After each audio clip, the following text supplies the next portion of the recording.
Thank you.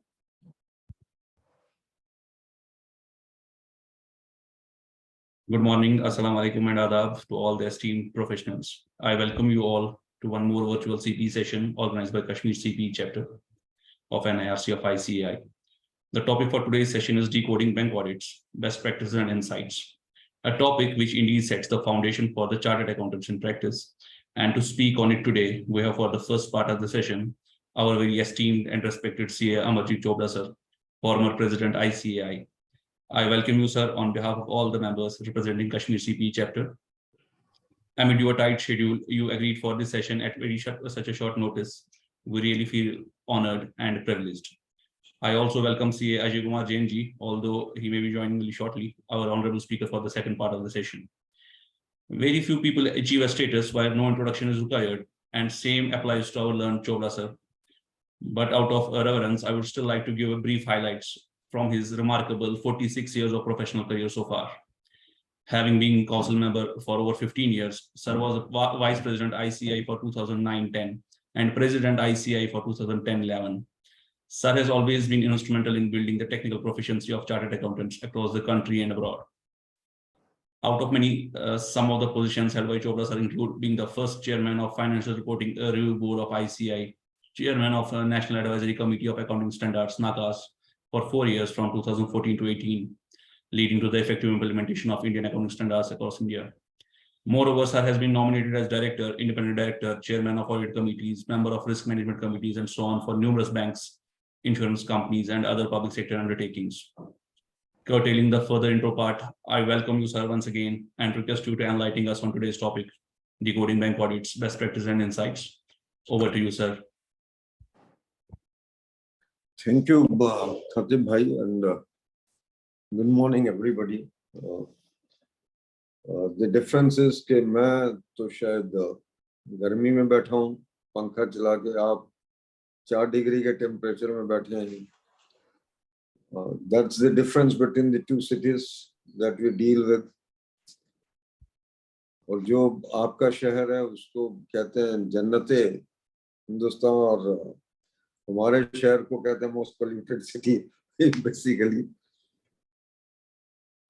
Nevertheless, despite being the fact that it is the capital of the country, पर हालांकि आजकल pollution की हालत काफी सुधरी हुई है, to be very honest. जो आपने टॉपिक मुझे बोला with regard to the bank branch audit, और उससे पहले मैं एक बात बोलूँ, आपने कहा कि शॉर्ट नोटिस पे मैं आया. मेरा एक प्रिंसिपल है लाइफ में, अगर मेरी डायरी उस दिन खाली है तो मुझे कभी भी फोन अगर एक दिन पहले भी कोई करेगा तो मैं कहूँगा भी ठीक है, कम. It doesn't make any difference at the end of the day because this profession has given everything in life. सब कुछ इसी प्रोफेशन ने दिया, सच्ची बात तो यही है. And for the furtherance of this profession, whatever can be done, it should be done. Bank branch audit, आप तो मैं एक बात बोल सकता हूं कि जो लोग इस वक्त J&K में हैं,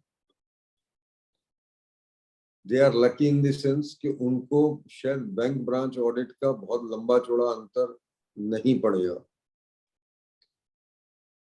उसके 2 कारण हैं. एक तो J&K में number of chartered accountants is not that large, और दूसरा ये कि आपको कम से कम J&K बैंक के ऑडिट्स तो आते ही रहेंगे, मोर और less to all the persons, क्योंकि उसकी अलॉटमेंट का सिस्टम ही डिफरेंट है. हाँ, आपके साथ कुछ और दिखते हैं कि कुछ और लोगों ने आपके शहरों का नाम देके कुछ कर रखा है. वो दिक्कत 1-2 फर्म्स की तो सॉल्व हो गई है बेसिकली रिसेंटली C&AG में. But one thing is sure that for you the bank branch audit would remain relevant because of the JK Bank. Whereas for the other professionals across the country, branch audit may or may not remain after a period of another 4 or 5 years. I will not be said that pessimistic also. परंतु इस बार भी auditable advances जो हैं वो घट के 80% से 70% हो गए, और उसकी वजह से शायद 20-25% ब्रांचेस जो है वो कम हो गई ऑडिट में। और आरबीआई ने यह भी कह दिया कि भाई आप किसी भी फर्म को 2 से ऊपर की ब्रांचेस नहीं देंगे। तो all those things are happening. To what extent it affects you, I may not be able to comment, but it is affecting the profession as a whole quite a bit. हम शायद reserve Bank of India को यह convince नहीं कर पा रहे हैं कि प्राइवेट सेक्टर बैंक्स में और पब्लिक सेक्टर बैंक्स में जमीन आसमान का अंतर। प्राइवेट सेक्टर बैंक्स में सारे के सारे रिकॉर्ड्स डिजिटाइज्ड हैं, इसलिए उनका ऑडिट बैठ के शायद सेंट्रल ऑफिस में या जोनल ऑफिस में बैठ के हो सकता है। पब्लिक सेक्टर बैंक्स का क्योंकि रिकॉर्ड्स डिजिटाइज नहीं है, इसलिए उनका ऑडिट आप सेंट्रल ऑफिस में बैठ के नहीं कर सकते। This is for the institute leadership to take care of, but it is a very disturbing trend which has started. उसके कारण यह भी है कि भाई बैंकों ने thousands of crores of rupees they have invested in the technology. दूसरा कारण ये है कि और अगर उन्होंने टेक्नोलॉजी में पैसा लगाया है तो वो ये भी देखेंगे कि उसमें ऑडिट का स्वरूप बदलता है क्या, ऑडिट का करैक्टर बदलता है क्या, नेचर बदलती है क्या। दूसरा कारण ये है कि हम लोगों को अपने आप को टेक्नोलॉजी से इक्विप करना पड़ेगा। हम कर पाए या नहीं कर पाए उस पर मैं अभी नहीं जा रहा हूँ। और तीसरा ये कि quality of the audit has been an issue with the Reserve Bank of India and with the banks for various reasons. हमें उसको तो इम्प्रूव करना ही पड़ेगा, हम किसी भी तरीके से देखें। आप किसी भी बैंक का ऑडिट करें, किसी भी बैंक का ऑडिट करें, आप जेके बैंक का करें, आप पीएनबी का करें, आप एसबीआई का करें, जिस मर्जी बैंक का ऑडिट करें, issues will be common. Let's be very clear about it. जो बैंकिंग के इश्यूज हैं वो हमेशा कॉमन रहेंगे। वो बैंकिंग के इश्यूज अलग अलग नहीं हो सकते। ये नहीं हो सकता कि बैंकिंग का इशू जेके बैंक में कुछ और हो और स्टेट बैंक ऑफ इंडिया में कुछ और हो, पीएनबी में कुछ और हो। क्योंकि अगर कोई कैश क्रेडिट अकाउंट कहीं पे है तो उसकी नेचर वही रहेगी। अगर कहीं पे कोई टर्म लोन है तो उसकी नेचर वही रहेगी, डिमांड लोन है तो उसकी नेचर वही रहेगी, व्हीकल लोन है उसकी नेचर वही रहेगी, एजुकेशनल लोन है उसकी नेचर वही रहेगी। सो उसका स्वरूप नहीं बदलता, उसका नेचर नहीं बदलता, उसका करैक्टर नहीं बदलता। तो अगर मैं इस बात को मद्देनजर रखता हूं कि भाई मेरा ऑडिट तो मैं किसी भी बैंक का करूंगा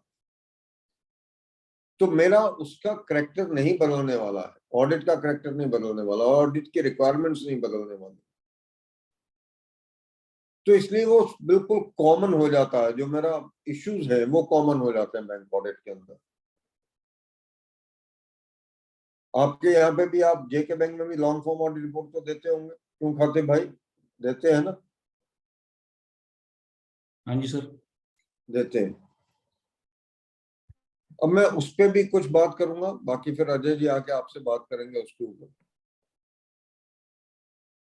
मेरी सबसे पहली रिक्वेस्ट आप लोगों से ये है कि जब कभी भी आपको ऑडिट आए, किसी भी ब्रांच का ऑडिट आए, कुछ भी आए, आप उस ब्रांच में जाएं भी, आप उस ब्रांच में जाके उस ब्रांच का स्वरूप तो देखें, उस ब्रांच की नेचर तो देखें कि ब्रांच के नेचर क्या है। आपकी पूरी प्लानिंग जो ऑडिट की है ब्रांच की नेचर के ऊपर डिपेंड करेगी। आपको ऑडिट ऐसी ब्रांच का मिला जिस ब्रांच में डिपॉजिट्स ज्यादा या डिपॉजिट डोमिनेटेड ब्रांच है, तो उसमें आपका जो रिस्क है एडवांसेस के कंसर्निंग तो कुछ है नहीं आपको, then you need not know what is the kind of advances that you are dealing with. वहां पे अगर आपके डिपॉजिट्स में करंट अकाउंट के डिपॉजिट ज्यादा है तो आपको इंटरेस्ट कैलकुलेशन की भी जरूरत नहीं है। अगर आपके यहाँ बैंक के डिपॉजिट ज्यादा हैं, तो आपको उसमें मेनली ये देखना कि भी सेविंग बैंक अकाउंट किसी दिन ओवरड्रॉ तो नहीं होगा किसी पार्टी का, और वो आपका एक्सेप्शन रिपोर्ट से मिल जाएगा। अगर आपके टर्म डिपॉजिट ज्यादा है तो आपको उसमें देखना ये है कि जो मेरा फिक्स डिपॉजिट है, अगर उसकी प्री टर्मिनेशन हुई है, प्री मैच्योर टर्मिनेशन हुई है, तो उसमें इंटरेस्ट रेट की कैलकुलेशंस क्या है,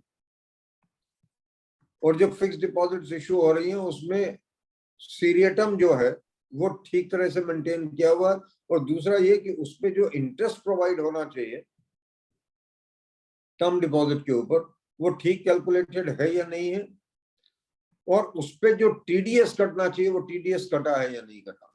ये मैं आपको सिर्फ इसलिए बता रहा हूं कि there is a standard on auditing called SA 315। वो SA 315 ये कहता है कि आप जिस भी क्लाइंट का ऑडिट कर रहे हैं, चाहे वो बैंक का हो या किसी प्राइवेट कंपनी का हो, किसी का भी हो ऑडिट, आप उसमें अपना रिस्क तो असेस करेंगे कि आपकी उसमें रिस्क किस तरीके की है, या उस क्लाइंट का रिस्क क्या है, नेचर ऑफ रिस्क क्या है।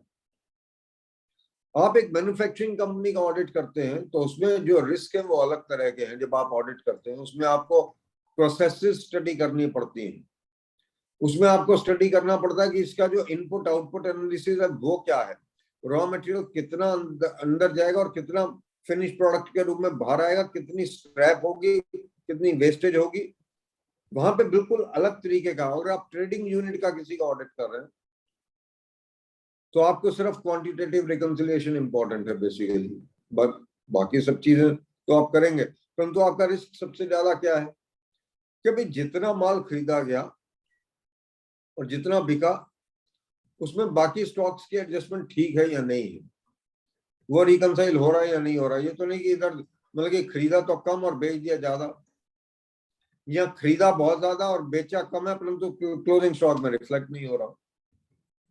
तो ऐसे 315 जो है वो ये कहता है कि भाई अपने क्लाइंट को असेस करो, अपने क्लाइंट का बिजनेस स्टडी करो और उसके बेसिस पर रिस्क ऑफ ऑडिट डिटरमिन करो।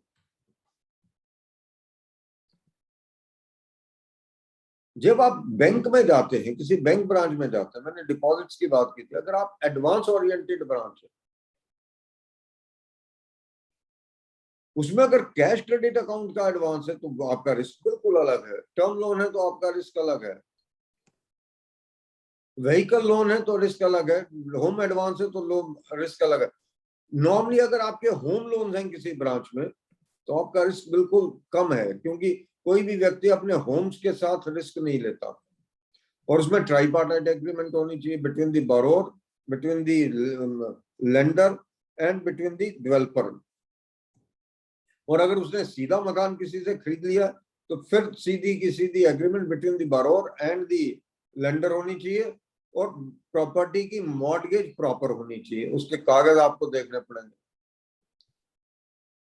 व्हीकल लोन्स में आपका मेन इश्यू ये है कि भाई एसेट एक्चुअली एक्वायर हुई, कार है, ट्रक है, उसका चेसिस नंबर है, उसका इंजन नंबर है दिया हुआ, आपने वाकई में एक्वायर किया, उसका मॉडल ठीक है, और दूसरा ये कि उसकी जो RTO है जहां का व्हीकल, जो ट्रांसपोर्ट अथॉरिटी है वहां की, उसमें रजिस्ट्रेशन में लियन मार्क्ड है या नहीं है बैंक। टर्म लोन है तो उसमें आपकी मेन ड्यूटी ये देखना कि जो पेमेंट हुई है एसेट एक्विजिशन के लिए, पहली बात तो ये कि एसेट एक्वायर हो गई या नहीं हुई, आपको एसेट एक्विजिशन का एविडेंस चाहिए। ये भी हो सकता है कि आपको वेरीफाई ये करना पड़े कि भी एसेट वाकई में एक्वायर हुआ, उसकी बैलेंस शीट में रिफ्लेक्ट हो रहा, उस पर डेप्रिसिएशन भी प्रोवाइड हो रही है, और दूसरा ये कि पेमेंट जो है वो सप्लायर को डायरेक्ट हो रही है बैंक से।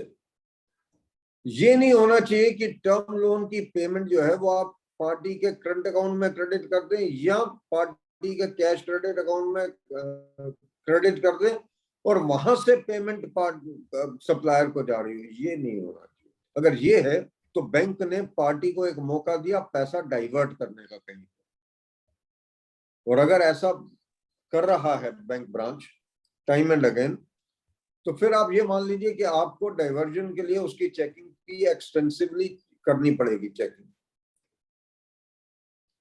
अगर कैश क्रेडिट है, सबसे मुश्किल जो खतीब भाई चेकिंग है वो बैंक ऑडिट में वो है हमेशा कैश क्रेडिट की।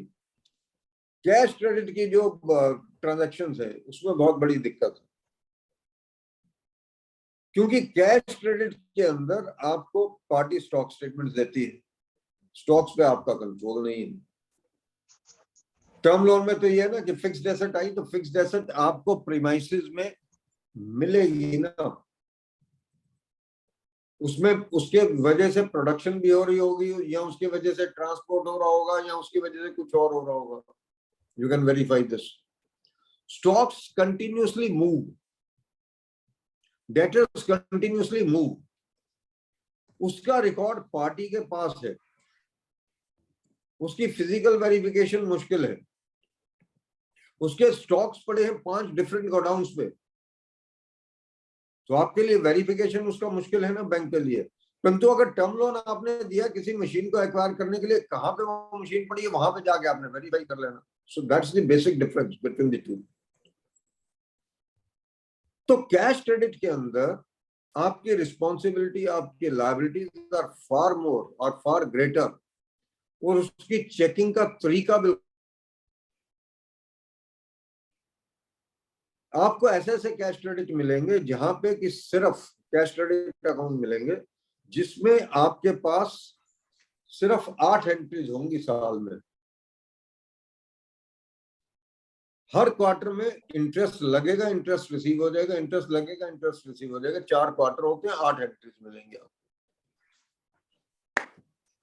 कैश क्रेडिट अकाउंट कभी भी आपने टर्म लोन के रूप में नहीं दिया हुआ कि आपने दे दिया और उसके बाद सिर्फ आपने इंटरेस्ट लेना उसके ऊपर।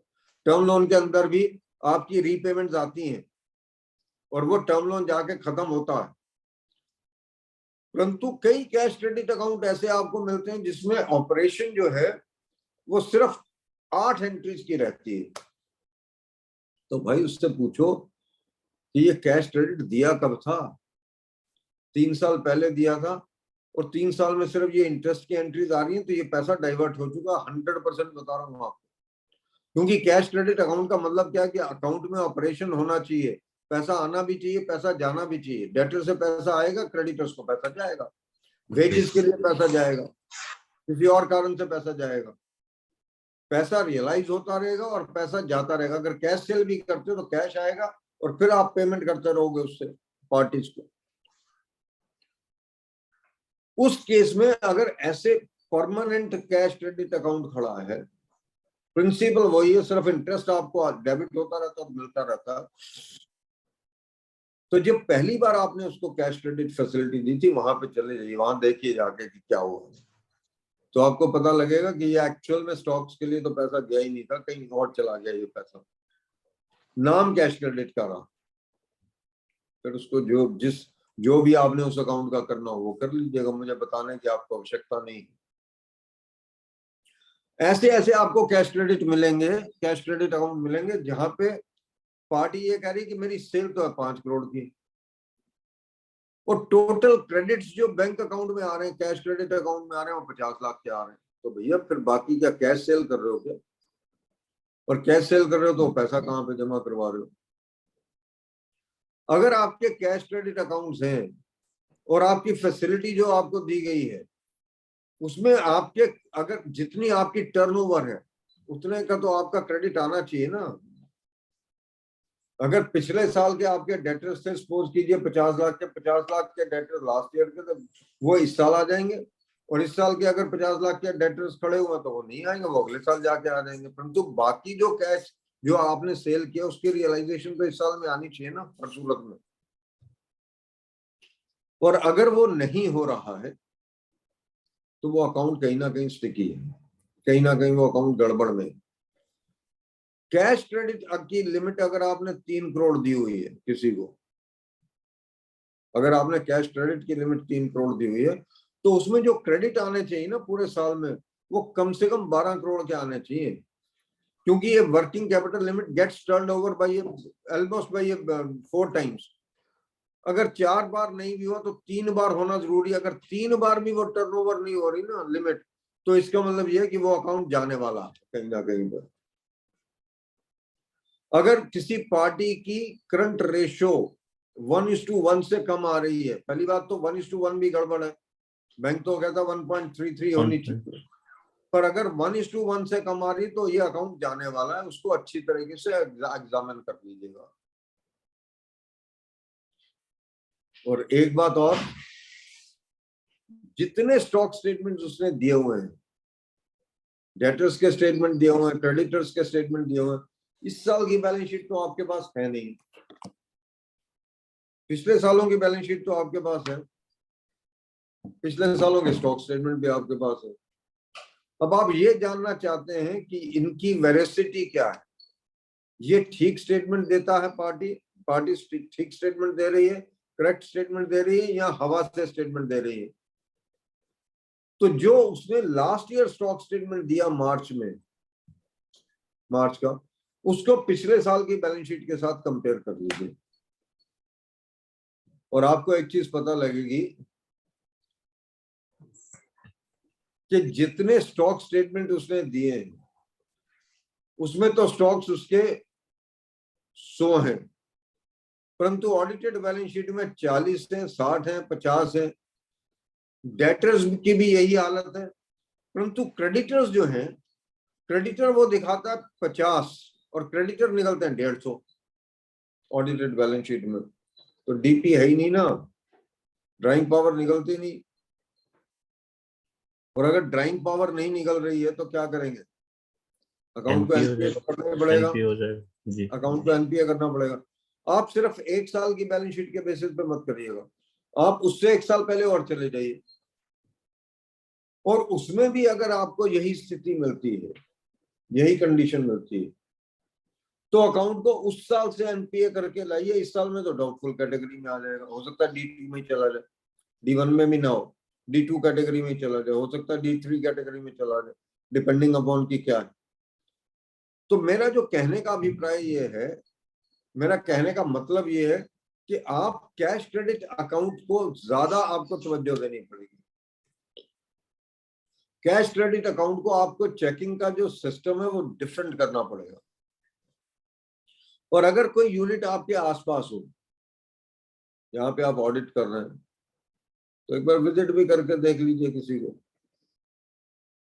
कर लीजिए विजिट, और उसको ये देख लीजिए ऐसे ऐसी पार्टीज मिलेंगी जो डेटर्स 30 जून को डेबिट करेंगी और 1 जुलाई को रिवर्स कर देंगी, और क्रेडिटर्स को कैसे सप्रेस करते हैं मालूम है आपको?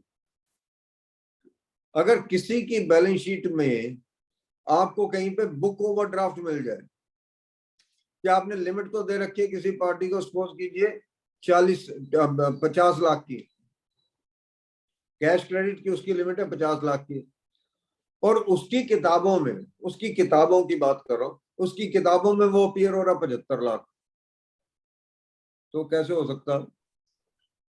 आपने चेक इश्यू कर दिए क्रेडिटर्स को, क्रेडिटर सप्रेस कर दिए और बैंक ओवरड्राफ्ट दिखा दिया, या कैश क्रेडिट की ओवरड्राफ्ट दिखा दी किताबों के अंदर, नहीं हो सकता। This is one way of suppressing the creditors, कि आप check issued but not presented by the creditors.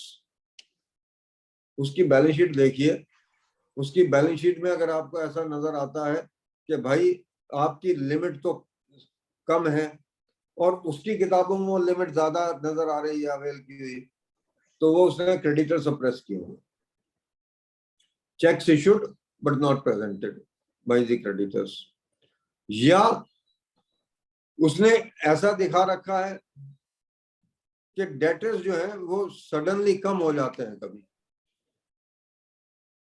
पिछले साल में सपोज कीजिए, जो उसने लास्ट क्वार्टर की, मैं 2 आपको हिंट दे रहा हूं, सपोज कीजिए आप ऑडिट करने जा रहे हैं 23 का मार्च का, उसने एक डेटर की स्टेटमेंट आपको दे रखी है फॉर 30 जून, और एक दे रखी है 30 सितंबर, और एक दे रखी है 31 दिसंबर।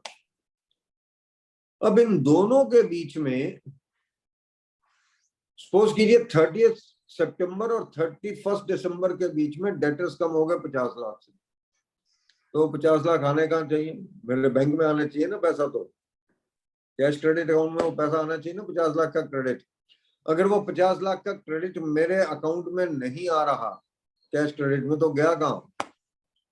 कोई और बैंक अकाउंट मेंटेन कर रखा जो मुझे नहीं बताया गया, या वो आया नहीं, बैंक रिकंसिलिएशन में उसने डाल दिया checks deposited in bank but not credit. ये सब हथकंडे हैं जो बारोर अपनाता, और हम लोग ही उसको बताते हैं। सीधी सी बात तो यही है, हम ही लोग उसको बताते हैं कि तुमने क्या करना। तो कैश क्रेडिट अकाउंट जो है वो सबसे मुश्किल है चेक करना, परंतु उसके तरीके मैंने आपको कुछ बता दिए। सारे के सारे तो बताने शायद मुश्किल होंगे 1 घंटे के लेक्चर में, परंतु कुछ तरीके मैंने आपको बता दिए कि आप उसको कैसे चेक कर सकते हैं। तो आप देख लीजिए, क्रेडिटर्स की मूवमेंट देख लीजिए, डेटर्स की मूवमेंट देख लीजिए, स्टॉक्स की जो पार्टी स्टॉक की स्टेटमेंट आपको इस नेचर में देती है, क्लोजिंग स्टॉक इतना, टोटल वैल्यू इतना, वो समझ लीजिए वो पार्टी ठीक नहीं है। स्टॉक स्टेटमेंट आना चाहिए ओपनिंग स्टॉक इतना, परचेजेज इतनी, कंजम्पशन इतनी या सेल इतनी, और फिर उसकी वैल्यू या रेट देके फिर उसकी वैल्यूएशन की जाए, वो पार्टी शायद सही हो सकती है। और जितनी स्टॉक स्टेटमेंट्स हैं उनको एनालाइज करें कि सपोज कीजिए एक पर्टिकुलर आइटम है, उसकी वैल्यू उतनी की उतनी खड़ी है पिछले 2 साल से, तो नॉन मूविंग है भाई, उसके ऊपर मैंने लिमिट थोड़ी ना देनी है। या कई लोग क्या करते हैं कि आपने स्टॉक्स के ऊपर लिमिट दे रखी है, रॉ मटेरियल, फिनिश प्रोडक्ट और वर्क इन प्रोग्रेस के ऊपर लिमिट दे रखी है, और वो क्या करते हैं, स्पेयर्स भी उसमें डाल देते हैं, टायर्स डाल देते हैं, कुछ और डाल देते हैं, तो वो एक्सक्लूड करके लिमिट कैलकुलेट कर लीजिए। आपका जो सैंक्शन लेटर है, अगर सैंक्शन लेटर ये कहता है कि आपका जो स्टॉक्स है, जो इन्वेंट्री है आपकी, वो सिर्फ रॉ मटेरियल, फिनिश प्रोडक्ट और वर्क इन प्रोग्रेस है, और वो उसमें इसके अलावा भी कई चीजें डाल रहे हैं, कंज्यूमेबल टूल्स डाल रहे हैं, वो आपके स्पेयर्स डाल रहे हैं, तो वो एक्सक्लूड करके फिर लिमिट कैलकुलेट करिए बेसिकली कि उसके बेसिस पे डीपी निकलेगी या नहीं निकलेगी। इसके अलावा जिस जिस पार्टी का वर्क इन प्रोग्रेस बढ़ता रहता है, रॉ मटेरियल कम होता रहता है, वहां पे फ्रॉड है, there are chances of a huge fraud, क्योंकि वर्क इन प्रोग्रेस एक ऐसी चीज है जो आप वेरीफाई नहीं कर पाते नॉर्मली। वर्क इन प्रोग्रेस के लिए सबसे जरूरी यह है कि आप उसकी सैंक्शन में जाएं और ये देखें। सबसे पहली बात तो आपको यही देखना कि जब आप सैंक्शन लेटर में जाते हैं कि भाई इसकी स्टॉक की होल्डिंग कितने पीरियड की होनी चाहिए। रॉ मटेरियल्स वो कहता है 15 दिन के होने चाहिए, वर्क इन प्रोग्रेस आपका 5 दिन का होना चाहिए, फिनिश प्रोडक्ट आपका 1 महीने का होना चाहिए। अब जो वो स्टॉक स्टेटमेंट दे रहा है वो उल्टी है, रॉ मटेरियल तो रह गया 5 दिन का और वर्क इन प्रोग्रेस हो गया 1 महीने का, तो उसके ऊपर आपने लिमिट नहीं देनी है। जहां पे वर्क इन प्रोग्रेस 1 महीने का हो गया तो इसका मतलब उसका जो साइकिल है, बिजनेस साइकिल है, वो गड़बड़ हो गया ना। अगर एक आइटम 5 दिन के अंदर बन के फिनिश प्रोडक्ट आ जाना चाहिए, तो फिर 5 दिन की जगह 1 महीना क्यों लग रहा है? इसका मतलब वो स्टॉक वैनिश हो चुका। ये आपको सिर्फ एक हिंट दे रहा हूं मैं आपको एक एग्जांपल देके जा रहा हूं। कोई कंपनी मेथेन बनाती थी, ये मेथेन कह रहा हूं, ये जो आपके आती है ना मेंथॉल, मेंथॉल बनाती थी, और उनका जो एवरेज स्टॉक, उनका जो हमें स्टॉक मिला, उनकी स्टॉक स्टेटमेंट्स में हमें मिला equivalent to 10 months sale of the company, उसका वर्क इन प्रोग्रेस। मेंथॉल का जो वर्क इन प्रोग्रेस था that was equivalent to 10 months sale of the company. तो we went into the detail, तो हमें एक बड़ी फनी चीज मिली, और उसने हमारी पूरी अकाउंटिंग जो थी, हमारी अकाउंटिंग की नॉलेज बदल दी। फिनिश प्रोडक्ट तो बिकता था 2400 रुपए पे, और वर्क इन प्रोग्रेस की वैल्यूएशन थी 2600 रुपए पे। आप इमेजिन कर सकते हैं कि वर्क इन प्रोग्रेस की वैल्यूएशन जो है वो 2600 रुपए पे हो और फिनिश प्रोडक्ट की सेल वैल्यू 2400 रुपए हो। तो हमारा आर्गुमेंट बड़ा सिंपल था कि भाई वर्क इन प्रोग्रेस में तो अभी और खर्चा आएगा, वो 2600 की जगह 2800 का हो जाएगा। तो 2800 की जो चीज आप 2600 की बेच रहे हो, 2400 की बेच रहे हो, तो are you funding their losses? तो बोले नहीं तो डीपी नहीं निकलेगी जी अगर इस पे वैल्यू नहीं करेंगे। मैंने कहा डीपी निकालना हमारी वो थोड़ी ना, एक्चुअल में जो उसकी सेल वैल्यू है वो बिल्कुल डिफरेंट है। So what one is trying to convey to you is, please look at the work in progress built up. Look at the holding period which you gave in the initial sanction. अगर आपकी initial sanction में ये है कि debtors आपके 45 दिन के होने चाहिए और डेटर्स हो गए 6 महीने के, तो why should you fund against those debtors? इसका मतलब आपको डेटर्स पैसा ही नहीं दे रहे, आपका पैसा आ नहीं रहा। ये सब एनालिसिस की बातें। और कैश क्रेडिट अकाउंट में अगर आप फाइल नहीं पढ़ेंगे ना क्लाइंट की, तो आप ऑडिट नहीं कर सकते। कैश क्रेडिट अकाउंट में तो आपको हर सूरत में, I am using the word, हर सूरत में क्लाइंट की फाइल ही पढ़नी पड़ेगी। बिना क्लाइंट की फाइल पढ़े आप उसको ऑडिट नहीं कर पाएंगे। और जब आप क्लाइंट की फाइल पढ़ेंगे ना, तो आपको ये पता लगेगा कि बैंक मैनेजर ने उसको चिट्ठियां लिखी हुई है कि यार तुम्हारा स्टॉक बड़ा स्लो मूविंग है, तुम्हारा वर्क इन प्रोग्रेस बहुत बिल्टअप हो गया, आपकी डेटर्स की रियलाइजेशन नहीं आ रही है। तो फिर आपको बैंक मैनेजर आर्गू नहीं कर सकता कि ये आप क्या बोल रहे हैं, क्योंकि उसने खुद ही चिट्ठियां लिखी हुई हैं उसको। उसने ये चिट्ठी लिखी होगी उसको कि मेरा इंस्पेक्टर गया था, आपने इंस्पेक्शन नहीं करवाई। तो जब बैंक का इंस्पेक्टर गया और उसने इंस्पेक्शन नहीं करवाई, तो इसका मतलब ये है ना कि वहां पे कुछ ना कुछ गफलत है। ये तो आप मानेंगे। अगर इंस्पेक्टर जाए और इसकी इंस्पेक्शन ना हो, तो कहीं ना कहीं कुछ ना कुछ गफलत है। तो ये जो कैश क्रेडिट वाला चक्कर है ना, इसको बिना फाइल पढ़े मत करिएगा please, for God sake.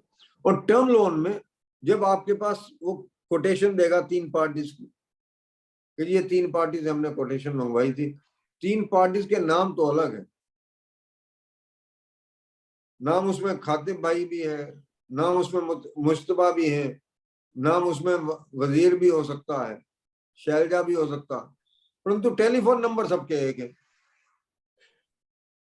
Address सब पे एक है, तो वो कोटेशन नहीं है, तो बोगस है। उसका क्या फायदा?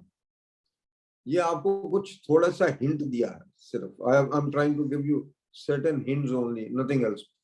एक चीज और इंश्योर करिएगा कि आपकी जो लॉन्ग फॉर्म ऑडिट रिपोर्ट है ना, वो आपकी मेन ऑडिट रिपोर्ट से इनकंसिस्टेंट नहीं होनी चाहिए। आपके यहाँ पे 2 नॉन फाइनेंशियल पैरामीटर हैं जिसके ऊपर आपको अकाउंट को एनपीए करना पड़ता है। 2 नॉन फाइनेंशियल पैरामीटर। देखिए फाइनेंशियल पैरामीटर तो ये है कि भाई 90 दिन में आपका पेमेंट आनी चाहिए ना, 90 दिन से ज्यादा ओवरड्यू नहीं होना चाहिए। ओवरड्यू होगा तो आपका अकाउंट एनपीए हो जाएगा। नॉन फाइनेंशियल पैरामीटर कौन से हैं? Drawing part. वो कहता है कि ऑपरेशन अकाउंट में कितना भी बढ़िया हो, ऑपरेशन टॉप क्लास है विदाउट डाउट, परंतु आपने जो डीपी अलाउ कर रखी है, जो ड्राइंग पावर अलाउ कर रखी है, वो उन स्टॉक स्टेटमेंट्स के अगेंस्ट अलाउ कर रखी है जो 6 महीने से पुरानी है। तो कहता अकाउंट को एनपीए कर दीजिए। अकाउंट में कितने भी क्रेडिट डेबिट होते हैं उससे आपको कोई लेना देना नहीं। दूसरी बात वो ये कहता है कि अगर कोई अकाउंट रिन्यू होना चाहिए और जिस दिन उसके रिन्यूअल ड्यू है उसके 6 महीने तक आपने उसको रिन्यू नहीं किया, तो उसमें ऑपरेशन कितनी भी बढ़िया हो अकाउंट के अंदर, उसको एनपीए कर दीजिए। उसका कारण क्या है? उसका कारण सिंपल है कि इसका मतलब यह है कि पार्टी फाइनेंशियल डिसिप्लिन मेंटेन नहीं कर रही। पार्टी आपको बैलेंस शीट नहीं दे रही, पार्टी आपको कोई फाइनेंशियल स्टेटमेंट नहीं दे रही, पार्टी आपको कोई स्टेटमेंट्स और नहीं दे रही जो आप उससे मांग रहे हो, क्योंकि उसको कुछ छिपाना है। इसलिए वो ये कहता है कि इन नॉन फाइनेंशियल पैरामीटर्स के बेसिस पे आप उस अकाउंट को एनपीए कर दीजिए। अब होता क्या है, लॉन्ग फॉर्म ऑडिट रिपोर्ट उठाता हूं तो उसमें एक बाकायदा क्वेश्चन है बड़ा क्लियर एडवांसेस में कि कौन से ऐसे अकाउंट हैं जिनमें कि आपका रिन्यूअल ओवर ड्यू है by A period of 3 months to 6 months और 6 months to 1 year। वहां पे मैं लिखता हूँ 2 अकाउंट है। अगर वहां पे 2 अकाउंट लिखे हैं तो फिर एमओसी भी देना पड़ेगा ना उन 2 अकाउंट्स का। एमओसी मैंने दिया नहीं, उन अकाउंट्स को एनपीए मैंने क्लासिफाई करवाया नहीं, ये नहीं हो सकता। जो long form audit report is not a substitute to the main audit report. Long form audit report में आपने लिख दिया, इसका मतलब ये नहीं कि आपको मेन ऑडिट रिपोर्ट में लिखने की जरूरत नहीं है। जो चीज मेरे प्रोविजन को अफेक्ट करेगी, जो चीज मेरे एक्सपेंस को अफेक्ट करेगी, जो चीज मेरे इनकम को अफेक्ट करेगी, पहले मेरे मेन रिपोर्ट में आएगी, उसके बाद लॉन्ग फॉर्म ऑडिट रिपोर्ट में आएगी। और जो चीज मेरे सिर्फ कंट्रोल सिस्टम्स को अफेक्ट करेगी, वो सिर्फ लॉन्ग फॉर्म ऑडिट रिपोर्ट में आएगी। जब क्रेडिट मॉनिटरिंग का क्वेश्चन आता है लॉन्ग फॉर्म ऑडिट रिपोर्ट के अंदर, उसमें मैं लिख रहा हूँ कि जी कई केसेस में स्टॉक स्टेटमेंट नहीं आई साल भर से या 1.5 साल से, तो भाई उन अकाउंट्स को एनपीए कहां दिखाया आपने? एमओसी तो दिया नहीं उनका, उन अकाउंट्स का। And I don't give the MOC in that. तो आप बच नहीं सकते उसमें। आप ये नहीं कह सकते मैंने लॉन्ग फॉर्म ऑडिट रिपोर्ट में लिख दिया था। पहले मेन ऑडिट रिपोर्ट में उसको वो करोगे आप, उसका वो लिखोगे, एमओसी दोगे, उसका प्रोविजन करवाओगे, उसको एनपीए स्टेटस दोगे, तब बचोगे। और फिर कई जगह मैं लिखता हूं कि जी इन्होंने टीडीएस नहीं काटा इनकम टैक्स के ऊपर, उसके ऊपर इंटरेस्ट के ऊपर, लॉन्ग फॉर्म में लिखा हुआ। भाई अगर इन्होंने टीडीएस नहीं काटा इंटरेस्ट के ऊपर, और टैक्स का प्रोविजन जो है वो होना हेड ऑफिस के ऊपर जाके, उसमें मेरी मेन रिपोर्ट में ये लिखा रहता है subject to provision in respect of the bonus, gratuity and tax to be made at the head office. तो मुझे हेड ऑफिस वाले को नहीं बताना कि इन खर्चों पे इन्होंने टीडीएस नहीं काटा हुआ, और अगर टीडीएस नहीं काटा तो वो एक्सपेंस अलाउएबल नहीं होगा under the income tax act. तो इसका मतलब यह है कि उनका टैक्स का प्रोविजन अफेक्ट होगा हेड ऑफिस के ऊपर। ये सब चीजें वो हैं जो मैं लॉन्ग फॉर्म ऑडिट रिपोर्ट में लिख देता हूं, परंतु मेन ऑडिट रिपोर्ट में उसका कहीं जिक्र नहीं करता। ये नहीं हो सकता किसी भी सूरत में। और एक रिक्वेस्ट सब लोगों से है मेरी कि अगर आपको कोई इंफॉर्मेशन बैंक मैनेजर नहीं दे रहा, ब्रांच मैनेजर नहीं दे रहा, आप उसे राइटिंग में दीजिए, पुट इट इन राइटिंग पे। और अगर फिर भी नहीं देता, आप अपने ऑफिस जाइए, मेन रिपोर्ट बनाइए, मेन रिपोर्ट में उन इश्यूज को क्वालिफाई कर दीजिए या उस पर डिस्क्लेमर दे दीजिए, उसमें जिक्र कर दीजिए कि ये लेटर दिया था, ये इंफॉर्मेशन हमें दी नहीं गई। परंतु उस रिपोर्ट के ऊपर बैठिए मत कि जी हमें तो ब्रांच मैनेजर ने ये इंफॉर्मेशन नहीं दी। ब्रांच मैनेजर को पहली बार लिख के दीजिए, फिर रिमाइंडर दीजिए, उसके बाद भी नहीं देता, come to your office, prepare the report and hand over the report. You should not be blamed for delaying the report and holding on to the consolidation of the bank branches. Be very clear so far as this particular part is concerned. Unfortunately, हम इस बात को लेते नहीं है। हम यही wait करते रहते हैं, यार बैंक मैनेजर देगा तो आज कर लेंगे। बैंक मैनेजर नहीं दे रहा तो अपना रिपोर्ट तो आपके हाथ में है ना। मेरे हाथ में क्या है? मेरे हाथ में तो कलम है, सीधी सी बात है। देखो चार्टेड अकाउंटेंट की पावर क्या है? वो मसल मैन तो है नहीं। मैंने तो किसी चार्टेड अकाउंटेंट को कोई मसल बनाते देखा नहीं। चार्टेड अकाउंटेंट की तो कलम में ही ताकत है।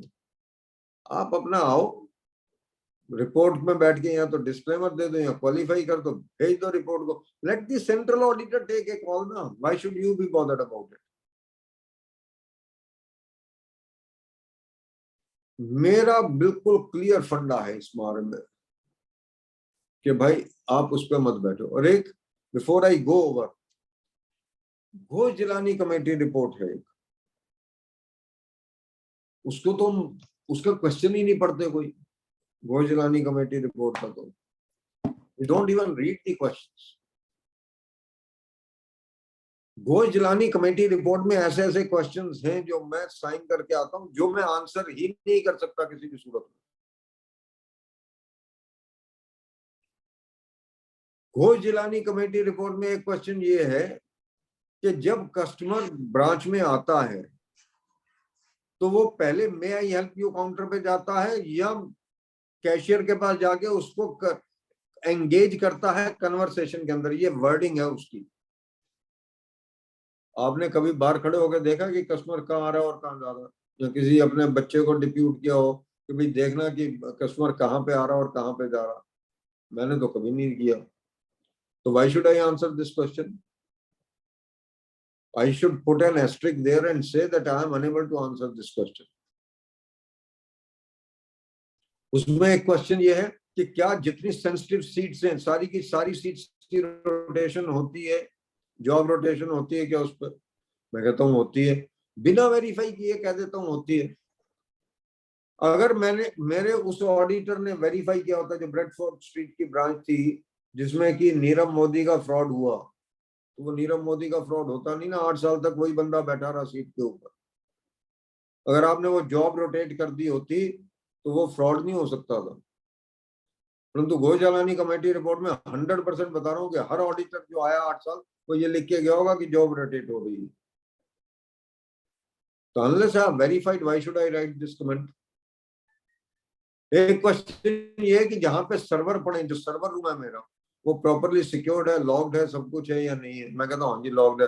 अरे लंच टाइम में तो लोग बैठ के वहां लंच करते, लोग ताश खेलते हैं वहां बैठ के।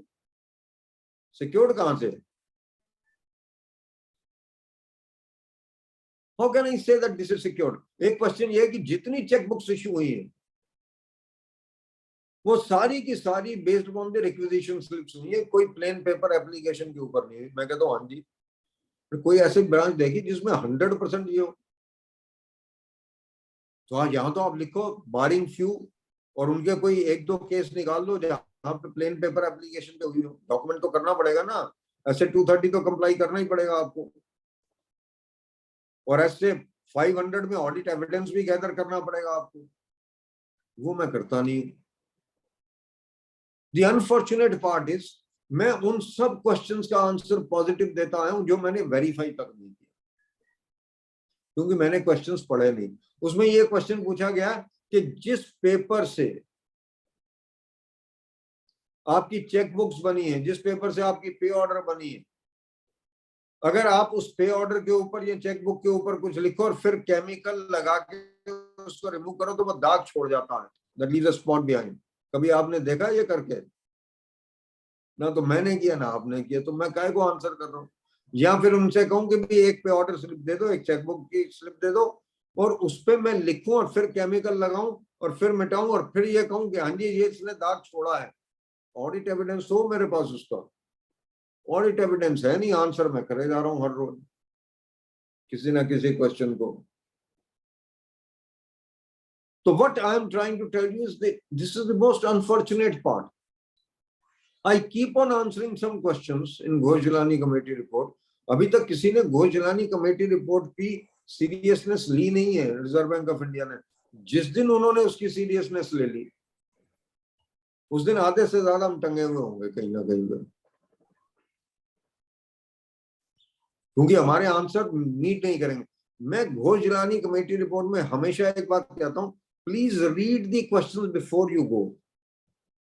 और उन क्वेश्चन में जहां पे आपको ये लगता है कि मैं आंसर कर ही नहीं सकता, उस पे एस्ट्रिक लगा के आप नीचे आके लिखिए, in respect of these questions I am unable to answer. और जिस पे आप पॉजिटिव आंसर कर रहे हो या नेगेटिव आंसर कर रहे हो, उसका ऑडिट एविडेंस कलेक्ट करके लाइए, अपने रिकॉर्ड पे रखिए, डॉक्यूमेंट करिए उसको। अजय जी ज्वाइन कर चुके हैं, शैलजा जी भी ज्वाइन कर चुके हैं। तो I think since Ajay ji has joined, so I will not like to take more time. मैंने जो अपनी मोटी मोटी बातें कहनी थी वो कह दी हैं। बाकी टेक्निकल साइड में तो अजय जी आपको ले ही जाएंगे सब जगह पे, आरबीआई के जितने भी सर्कुलर्स हैं, he will be dealing with it. So thank you very much खातिब भाई for the opportunity. Thanks a lot. It's always good to कम से कम, और नहीं फोन के थ्रू या लैपटॉप के थ्रू, कम से कम ठंडी हवाएं आती रहे, वो ठीक है श्रीनगर की। और क्या चाहिए? Thank you very much. Honored, sir, honored. I would request Shailja ma'am to give a vote of thanks, please, to the sir. Ma'am, please. Shailaja आपका आवाज नहीं आ रही है। Good morning sir. Good morning Ajay ji, कैसे हैं? बस all good. Good morning, sir. बिल्कुल फ्रेश लग रहे हैं आप तो। मतलब क्या है मेरे समझ में नहीं आया what you are trying to tell. Fresh from the oven, fresh from the oven. सही बात। हाँ शैलजा जी बताइए। I think there's some आपकी issue आवाज with the अब नहीं audio, आ sir. रही। Ma'am का audio का थोड़ा सा issue है। मैम का ऑडियो काम नहीं कर रहा। हाँ जी, sir. Sir, we are honored that you spared your time and we are actually grateful. आप हर बार हमारे लिए it's an honor for us. We'll keep on आपको हम ऐसे बुलाते रहेंगे हर बार because it always feels highly privileged for us. Thanks very much, sir. We are honored. मैंने आपको पहले भी एक बात कही। हाँ जी, sir. This बिल्कुल। profession has given everything to me, हाँ जी, sir. so I will continue to do whatever I can do for this profession. That's all I can say. Thank Thank you. you very much. Thank you. God bless you all. Thank you, sir. God bless you. Thank you. Thank you, sir. Thank you very much.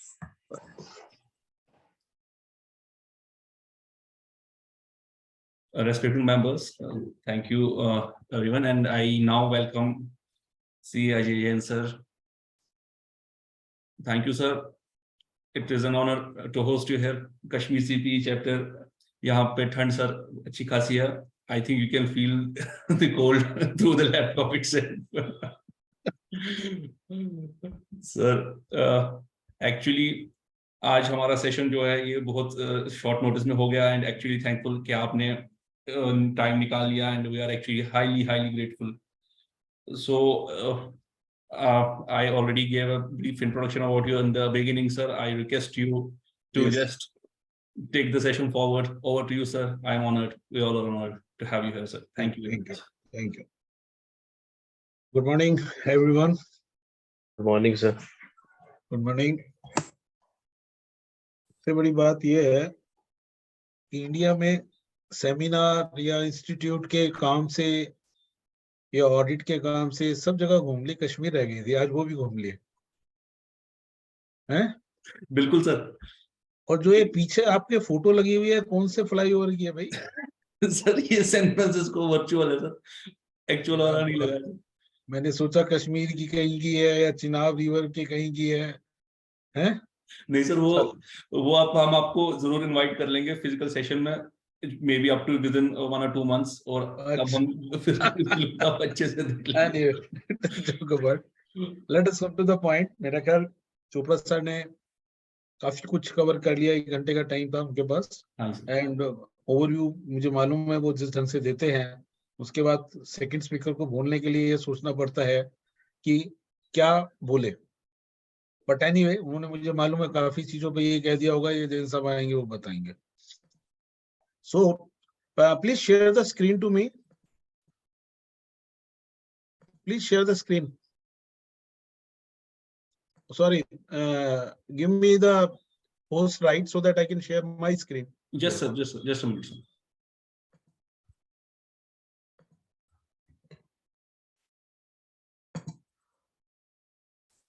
Mustafa, can you just make me the host? Second, I don't know how to do it. Just click on share screen and add all the participants. Share screen. All the Yeah.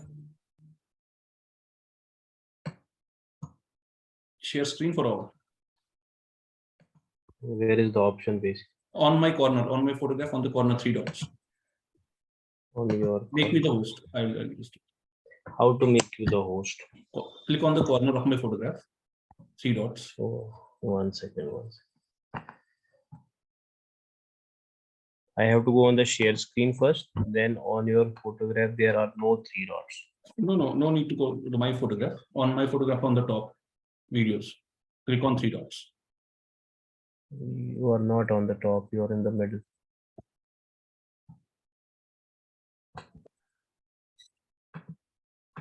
You made me the host. Yes, you click on the share screen button, and then you will be having the option of sharing the screen for everyone. Share. Not you are able to see my screen. Yes. You have to click on the all screens first. Give a host. Advanced basic files. share screen, optimize video. I don't know how to do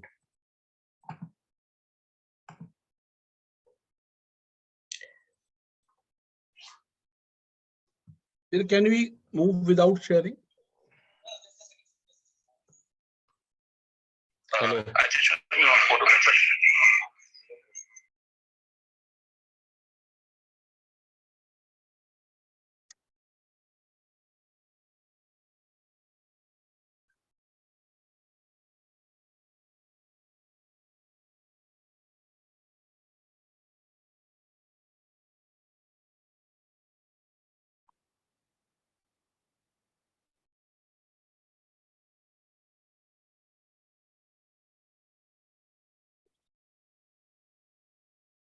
Sir, I think you can share the screen now.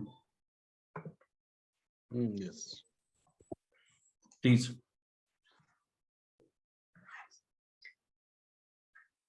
It's visible. My sir. screen, it हाँ is sir, visible? बिल्कुल visible, बिल्कुल visible. Yes, yes, sir. Yes.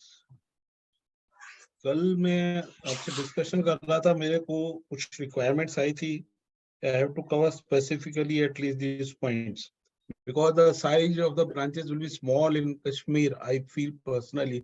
So I should restrict my working, my presentation to the extent what you will or we will get in Kashmir branches, Exactly. rather than going to the extra large branches. So we should restrict to that. और इसके अलावा भी अगर किसी की कोई भी query होगी, that we will undertake about this. Fine. सबसे पहले लॉन्ग फॉर्म ऑडिट रिपोर्ट में से शुरू करते हैं. और मैं आपको ये बता दूं, long form audit report format अब वो पहले वाला नहीं रहा, जहां पे हम नॉर्मली 3 रिप्लाई देके या 4 रिप्लाईज भर देते थे, नील, नो, एनए. और जहां क्वेश्चन आ जाता था, have you come across, we used to write we have not come across. और एलएफआर पहले क्या होता था कि हम सारा ऑडिट करते थे, लास्ट में भरना शुरू करते थे, but it is not like this now. Nowadays, LFR is a complete audit program. और हमारे को ऑडिट ही लॉन्ग फॉर्म ऑडिट रिपोर्ट से शुरू करना चाहिए. तो स्टाफ साथ के साथ उसको फिल करता रहेगा, तो जैसे ऑडिट कंप्लीट होगा आपका LFR भी कंप्लीट हो जाएगा. और अगर लास्ट में हम इसको करेंगे तो हम इससे कोई जस्टिफिकेशन कर नहीं पाएंगे, क्योंकि दूसरा LFR को पढ़ के एक लिस्ट बना लीजिए कि हमारे को ब्रांच से क्या चीज चाहिए. क्योंकि अब LFR ऐसा नहीं है कि हमारे को ब्रांच में जाएं और हमारे को फिर वो नहीं मिले, हम लास्ट में हम ये लिख दें कि ये चीज हमारे को नहीं मिली, हम कमेंट नहीं कर पा रहे. ऐसा हो नहीं सकता, क्योंकि ये आप तभी लिख पाएंगे जब आप ब्रांच से चीजें मांगेंगे, और ब्रांच आपको नहीं देती. So this is must. First we should jot down all the points, all the details what we need from branch, and send a mail कि जी आप हमारे आ रहे हैं ऑडिट के लिए, हमारे लिए ये आइटम्स आप तैयार करके रखिए. उससे हमें पता लग जाएगा हमें क्या चाहिए और क्या हमारे को रिप्लाई बनाना है अगर नहीं मिलता है. So I will tell you how to handle that situation. दूसरा, इस long form audit report basically is IT driven. काफी चीजें ऐसी हैं इसके अंदर जो बिना CBS के सपोर्ट के हमें मिल नहीं सकती. You should ask from the branch this audit details. अगर वो नहीं देते then only we can write कि डिटेल हमें नहीं मिली. तो सबसे पहला आइटम अपने पास कैश का है. कैश के अंदर ऐसा कीजिएगा, उसमें लिखा हुआ है whether the cash is being handled by the joint custodian, daily verification is being done. So make the samples, evidence, verify from the books and the GL, the cash balance is tallied. और ATM का cash वो भी इसमें cover हो जाता है. तो ATM जो ब्रांच से अटैच्ड हैं उनका फिजिकल कर लीजिए. That should tally with the balance in the tokens that is being available in the machine and tally with the GL. This is a inter-branch, sorry, account with other banks. Kashmir में हो सकता है clearing house हो. Whether the branches are being handled by RPC, CPC or the clearing is there.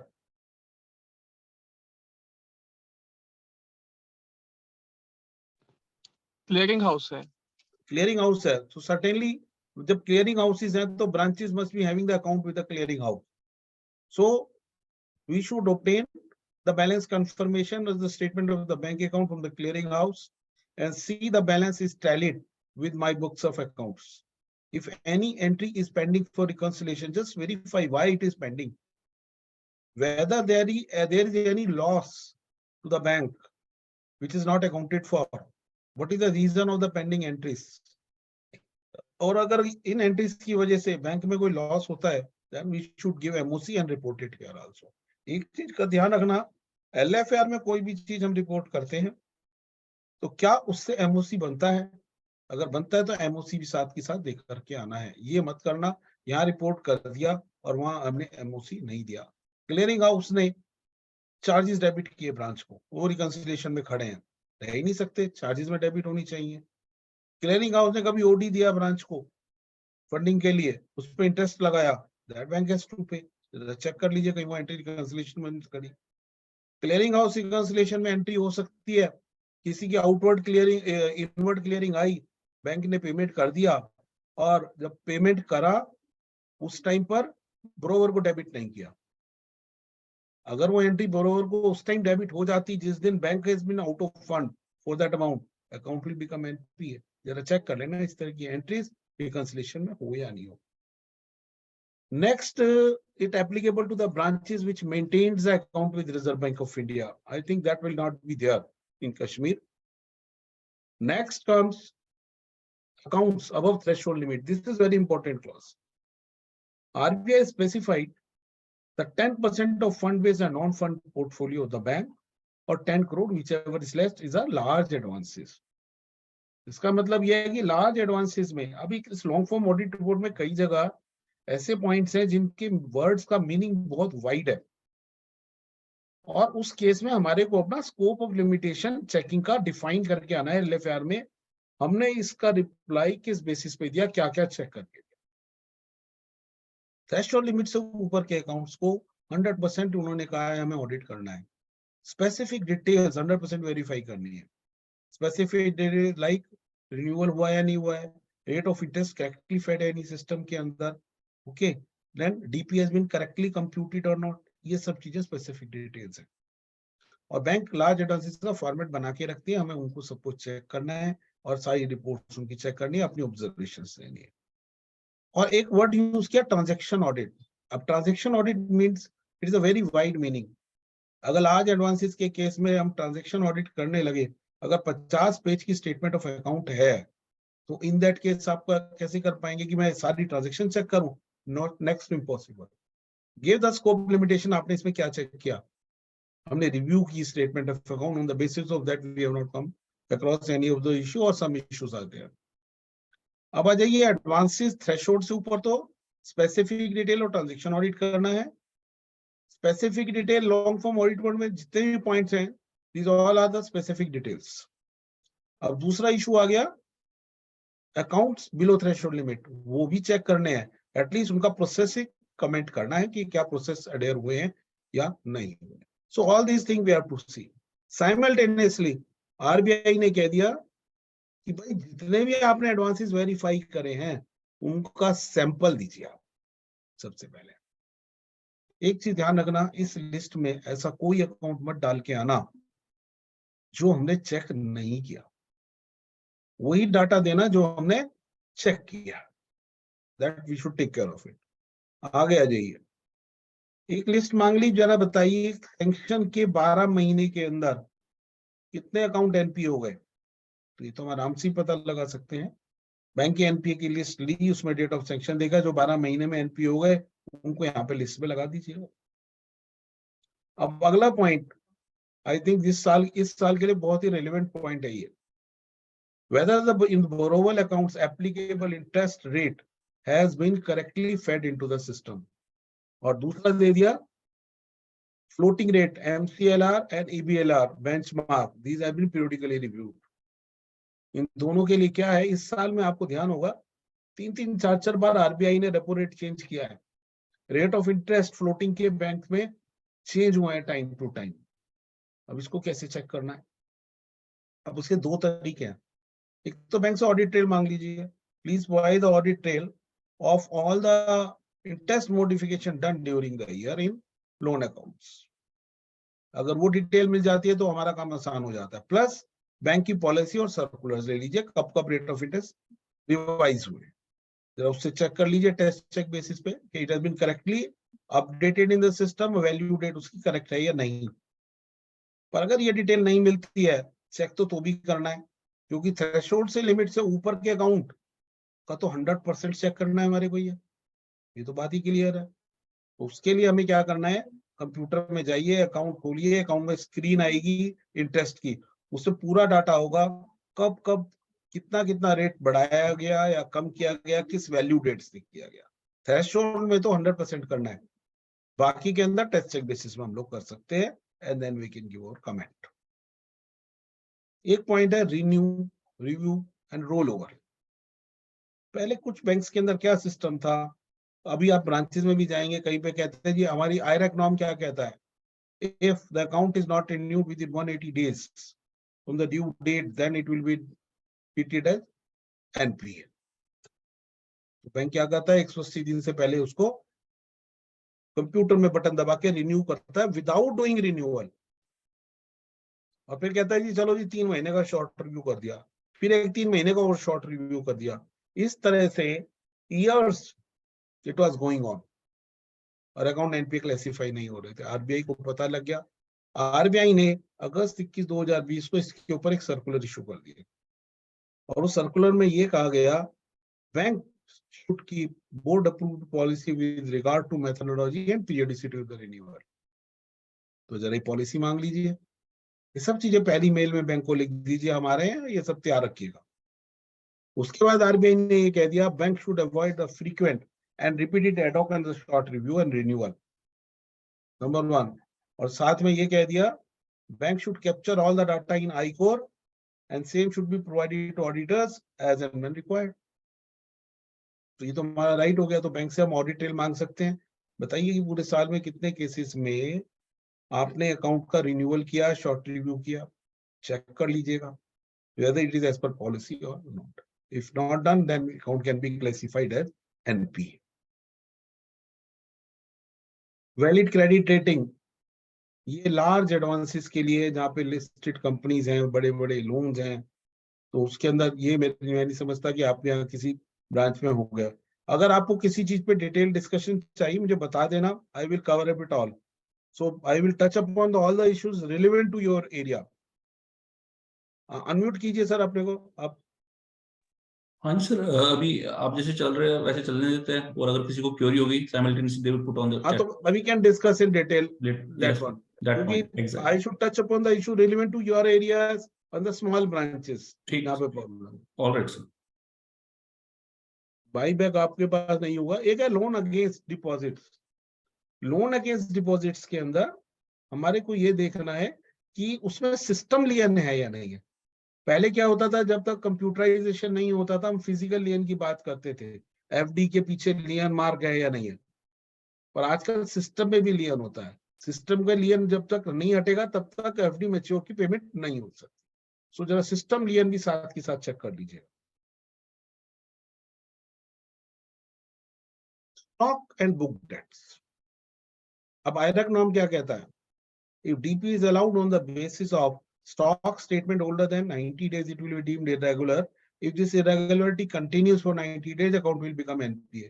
31 मार्च को अगर 30 सितंबर से पहले की स्टॉक स्टेटमेंट पे डीपी कंटिन्यूअसली दी जा रही है, अकाउंट विल बिकम एनपीए। पहली बात ध्यान रखना, लॉन्ग फॉर्म ऑडिट रिपोर्ट में हम ये लिखाते हैं कि इतने केसेस में स्टॉक स्टेटमेंट नहीं मिली, पता लगा यहाँ पे तो लिख दिया, पर आयरक नॉर्म्स के हिसाब से एनपीए बनता है, तो साथ के साथ एमओसी भी देकर आई है। Number 1। Number 2, DP has been correctly computed और not. This is the specific detail for the large advances. Large advances में तो चेक करनी ही पड़ेगी। जरा बैंक से 12 महीने की स्टॉक स्टेटमेंट मांग लीजिएगा, देखिए डीपी करेक्टली कैलकुलेट हुई नहीं हुई। कैलकुलेट तो हो गई, पर सिस्टम में करेक्टली अपडेट हुई है नहीं हुई। अगर सिस्टम में करेक्टली अपडेट नहीं हुई तो बैंक इसको एनपीए नहीं कर पाएगा, क्योंकि बैंक तो सिस्टम से चल रहा है। So that is what we have to take care. Creditors कम हो रहे हैं नहीं हो रहे हैं।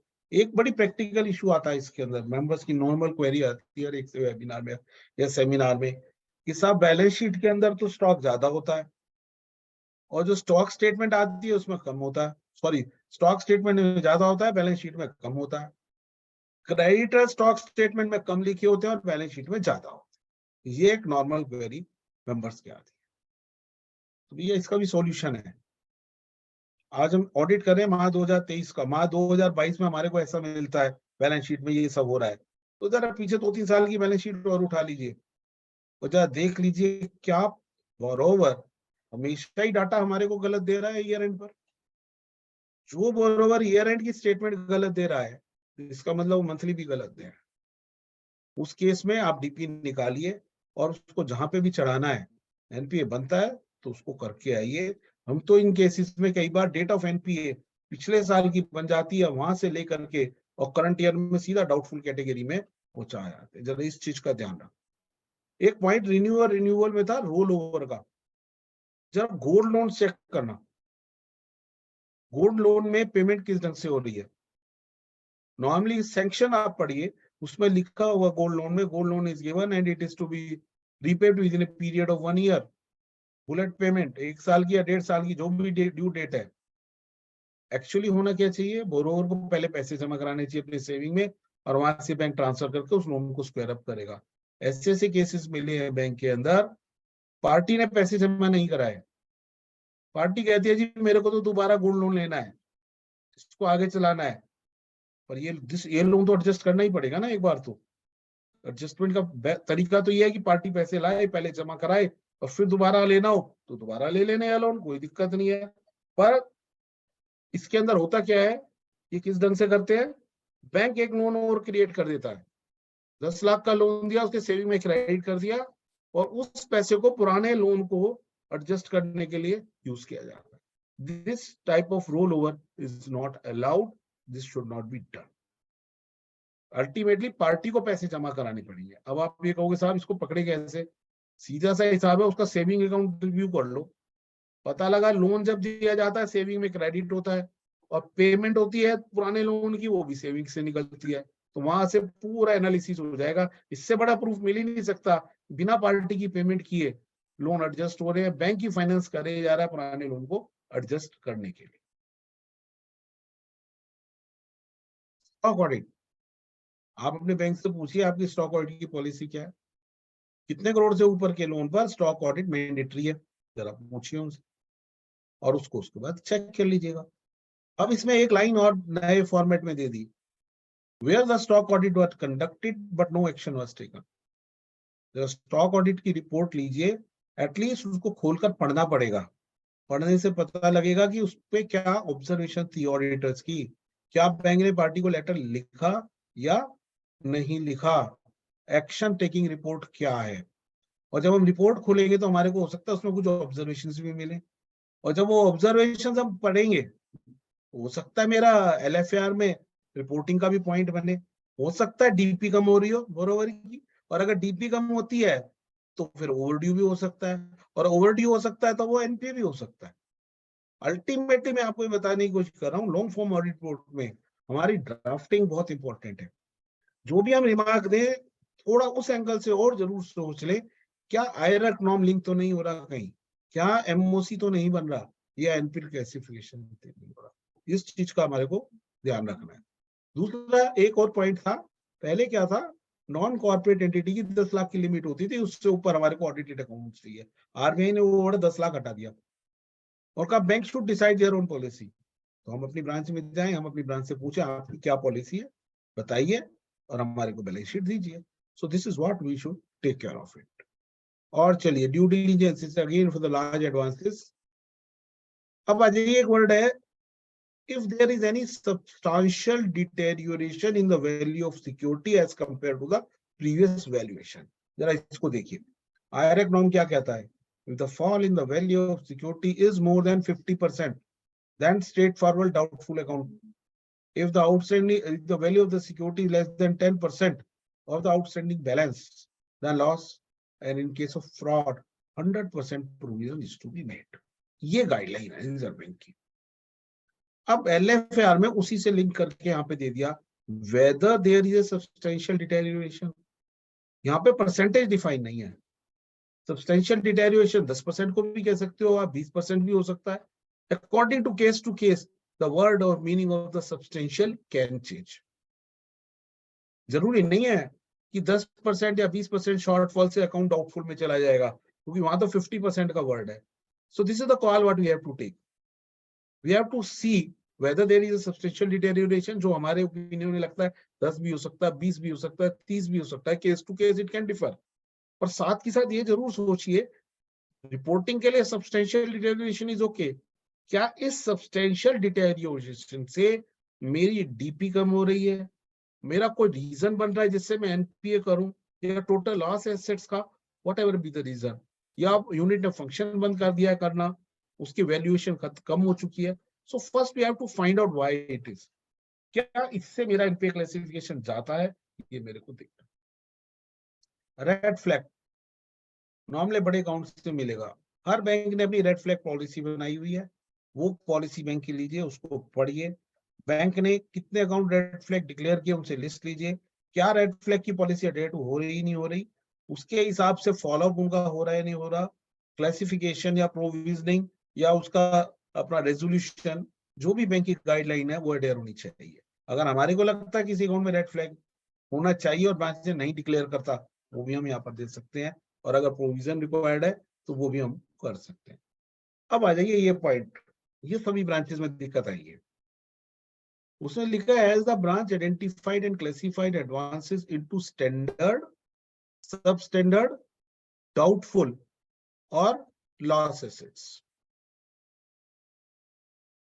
इसमें ये गाइडलाइन दे दिया. आगे लिख दिया computer system without manual intervention. और साथ ही साथ 14 सितंबर 2020 को एक सर्कुलर इशू कर दिया. बैंक्स जो भी एनपीए क्लासिफिकेशन करेंगे वो सिस्टम से करेंगे. अगर उसमें कोई मैनुअल इंटरवेंशन होगी तो उसका ऑडिट लॉग संभाल के रखेंगे 3 साल तक के लिए, ताकि ऑडिटर्स उसको चेक कर सके. अब हम ऑडिट पे जाएंगे, बैंक से कहेंगे जरा अपना एनपीए क्लासिफिकेशन स्टेटमेंट दो.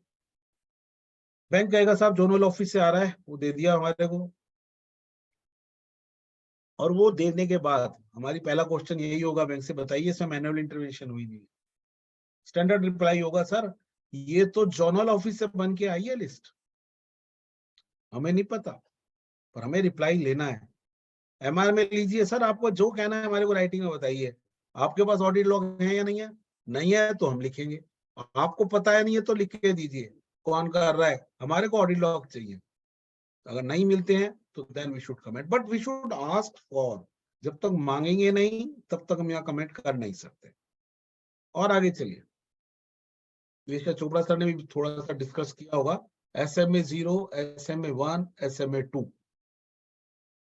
SMA 0 1 to 30 days, SMA 1 31 to 60 days, SMA 2 60 to 90 days. और जहां 90 डेज ऊपर चले गए अकाउंट एनपीए. पहले क्या होता था, हम कभी भी कोई सी डेट ले लेते थे. नॉर्मली बैंक में एक ही डेट मिलती थी, 31 मार्च मिलेगी, 31 दिसंबर मिलेगी, क्वार्टर एंड मिलेगी डेट ऑफ एनपीए. अब वो सिस्टम खत्म कर दिया. नवंबर 2021 में सर्कुलर आया था ये. और अभी आज की तारीख में इस साल के लिए जो बाइबल है हमारे लिए वो है 1 अप्रैल 2022 का मास्टर सर्कुलर. ये पुराने जितने सर्कुलर है उसमें इनकॉर्पोरेट कर दिए गए. अब ये सर्कुलर कहता क्या है आप देखिए. बैंक को SMA 0, SMA 1, SMA 2 और एनपीए क्लासिफिकेशन डेली बेसिस पे करना है. Daily basis. जहां भी इंस्टॉलमेंट ड्यू डेट हुई, हो सकता है 15 की ड्यू डेट हो सकता है किसी लोन की 20 को, किसी की 1 को. और जहां भी इंटरेस्ट ड्यू हुआ पेमेंट के लिए, हर महीने के आखिरी में डलता है या 15 को डलता है, जो भी डेट डलता है. अब when the principal amount is overdue, जिस दिन ड्यू डेट है पेमेंट की, अगर पैसा उस दिन शाम तक नहीं आता है तो उसी दिन वो अकाउंट ओवरड्यू में आ जाएगा. नंबर 1. सेम इंटरेस्ट जब डेबिट हुआ, और इंटरेस्ट डेबिट होने के दिन ही ड्यू माना जाता है, और अगर नहीं पेमेंट हुआ तो उसी दिन वो ओवरड्यू हो जाएगा. That day will be included in overdue. इस सर्कुलर में नवंबर 2021 के सर्कुलर में विद एग्जांपल इसको समझाया गया है. और पहले एक गाइडलाइन होती थी अब कि interest will fall due for payment if not paid with in 90 days. पहले गाइडलाइंस क्या थी इंटरेस्ट की, अब आप देखिए, ये मैं आपको दिखाता हूं. पहले क्या गाइडलाइन थी, in case of the interest payments bank should classify an account as NPA only if interest due and charged during the quarter not paid within 90 days. इस लाइन को चेंज कर दिया गया, ड्यूरिंग द क्वार्टर हटा दिया गया, if not overdue for more than 90 days as and when applied, यानी monthly लगा, जिस दिन लगा नहीं आया 90 दिन के बाद सिस्टम उसको एनपीए कर देगा। अब SMA 0, SMA 1, SMA 2 इसका क्लासिफिकेशन कंटिन्यूअस होगा एवरी डे। अब इसका नुकसान क्या है, इसका इम्प्लीकेशन क्या है, जरा आप समझ दिए बैंक में। इसकी इम्प्लीकेशन ये बन जाती है डेली करने से, हमारा एक सर्कुलर है, once account is classified as NPA it can be upgraded only when all the irregularities in all the credit facilities have been regularized। भाई एक पार्टी है, उसके 4 अकाउंट है, 3 टर्म लोन है, एक टर्म लोन 15 दिन का ओवरड्यू है, एक 30 दिन का ओवरड्यू है, एक 60 दिन का ओवरड्यू है, बट एनपीए नहीं है। पता लगा CC account continuously overdue NPA overdue हो गया, तो वो अकाउंट एनपीए क्लासिफाई हो गया। इसका मतलब सीसी एनपीए हो गया तो टर्म लोन भी एनपीए हो गए। अब पार्टी को पता लगा तेरा सीसी ओवरड्यू हो गया, जब सीसी उसने लिख दिया ओवरड्यू हो गया, तो वो क्या कहता है, विद इन लिमिट ले आता है उसको, और विद इन लिमिट ला के कहता है मेरा सीसी रेगुलराइज हो गया। Can we upgrade that account? No. Guidelines क्या कहती है, once the account is classified as NPA, वो अपग्रेड उसी दिन हो सकता है जब सभी अकाउंट में इरेगुलरिटी जो है नहीं रहे, यानी 0 हो जाए। 15 दिन वाला भी रेगुलराइज करना पड़ेगा, 60 वाला भी करना पड़ेगा। ये गाइडलाइंस आ गई, पर ये क्लासिफिकेशन कंटिन्यूअस होगा डेली बेसिस। और सुन लीजिए, डेली बेसिस पे, सीसी में भी डेली बेसिस पे होगा। पहले हमारी गाइडलाइंस क्या थी सीसी में, एक तो ये गाइडलाइन थी account remain overdue more than overdue over and above sanction limit or DP whichever is less more than 90 days, वो clause है is है। दूसरा clause था if the credits are not sufficient to cover the amount interest debited during that period on balance sheet date, वहां से word balance sheet date हटा दिया गया। now it will be again continuous every day system has to see क्योंकि पिछले 90 दिन के अंदर credits are sufficient to cover the interest debited during that period, so this is what we have to take care of it। Now these tests we have to apply, we should see whether the system is in place or not। और एक हमारा clause है, if one account is NPA all are NPA। Home loan में आजकल normally को-बोरोवर ले लिया जाता है, husband and wife are the co-borrowers, they are not the guarantor, they are co-borrowers, it means both are the borrowers for this loan। if this home loan becomes NPA, तो भैया दोनों के पर्सनल लोन भी जितने होंगे या sole proprietor में होंगे वो भी एनपीए हो जाएंगे, because it is a co-borrower not the guarantor. So these points we should take care of. और आ जाइए इसके बाद रीस्ट्रक्चरिंग। एक तो मैं आपको बता दूं, कोविड के अंदर रीस्ट्रक्चरिंग हुई थी, वो 2022 तक हुई थी, उसके बाद तो वो रीस्ट्रक्चरिंग है नहीं। पर जो अकाउंट उस टाइम रीस्ट्रक्चरिंग हुए थे या ईसीएलजी के लोन दिए गए थे, जरा चेक कर लेना कि उनकी ड्यू डेट्स आ गई है पेमेंट की, वो पेमेंट हो रही है नहीं हो रही है। पता लगा अकाउंट ओवरड्यू हो गया और एनपीए भी हो गया, ब्रांच ने एनपीए क्लासिफाई नहीं करे, इसको जरा ध्यान कर लेना।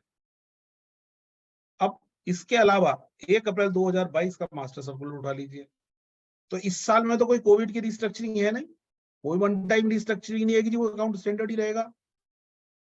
अगर वो वाले अकाउंट ओवरड्यू हो गए और एनपीए हो गए और नई गाइडलाइंस के अंदर अगर बैंक ने रीस्ट्रक्चर कर दिया तो वो अकाउंट एनपीए हो जाएंगे। रीस्ट्रक्चरिंग की गाइडलाइंस ये कहती है, if any concession given to any borrower who is in a financial difficulty, account will be treated as restructure and account will be classified as NPA. अब अपग्रेडेशन किसी भी account की नॉर्मल भी हो सकती है, रीस्ट्रक्चरिंग की भी हो सकती है, चेक कर लेना। और रीस्ट्रक्चरिंग के लिए हमारे सर्कुलर की गाइडलाइंस रखती है, पार्ट B2 है उसके अंदर आयरक नॉर्म सर्कुलर में, जरा उसको एक बार चेक कर लीजिए। Upgradation has been done. अब देखिए आयरक नॉर्म की सारी कंफर्मेशन हमारे से यहाँ पे मांग ली है। Upgradation has been done as per the RBI guidelines. Last year की एनपीए की लिस्ट उठाइए, इस साल की एनपीए की लिस्ट उठाइए, दोनों को कंपेयर कीजिए और कंपेयर करने के बाद आपको पता लगेगा कि कुछ account last year NPA category में थे और इस साल वो एनपीए नहीं है। क्यों नहीं है? अपग्रेड हो गए। अपग्रेड की गाइडलाइंस कहती है if irregularities in all the all irregularities have been regularized from the genuine source, account can be upgraded. ये चेक कर लेना कहीं ऐसा तो नहीं है बैंक ने फंडिंग करके और इरेगुलरिटी रेगुलराइज करी और अकाउंट को अपग्रेड कर दिया। एक अकाउंट लास्ट ईयर भी सब स्टैंडर्ड था और इस साल भी सब स्टैंडर्ड है। भाई क्यों है?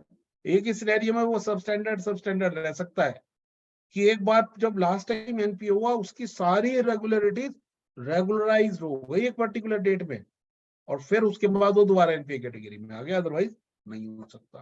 क्या करा उन्होंने? ये देखिए, IBC normally it is applicable to the large branches above threshold.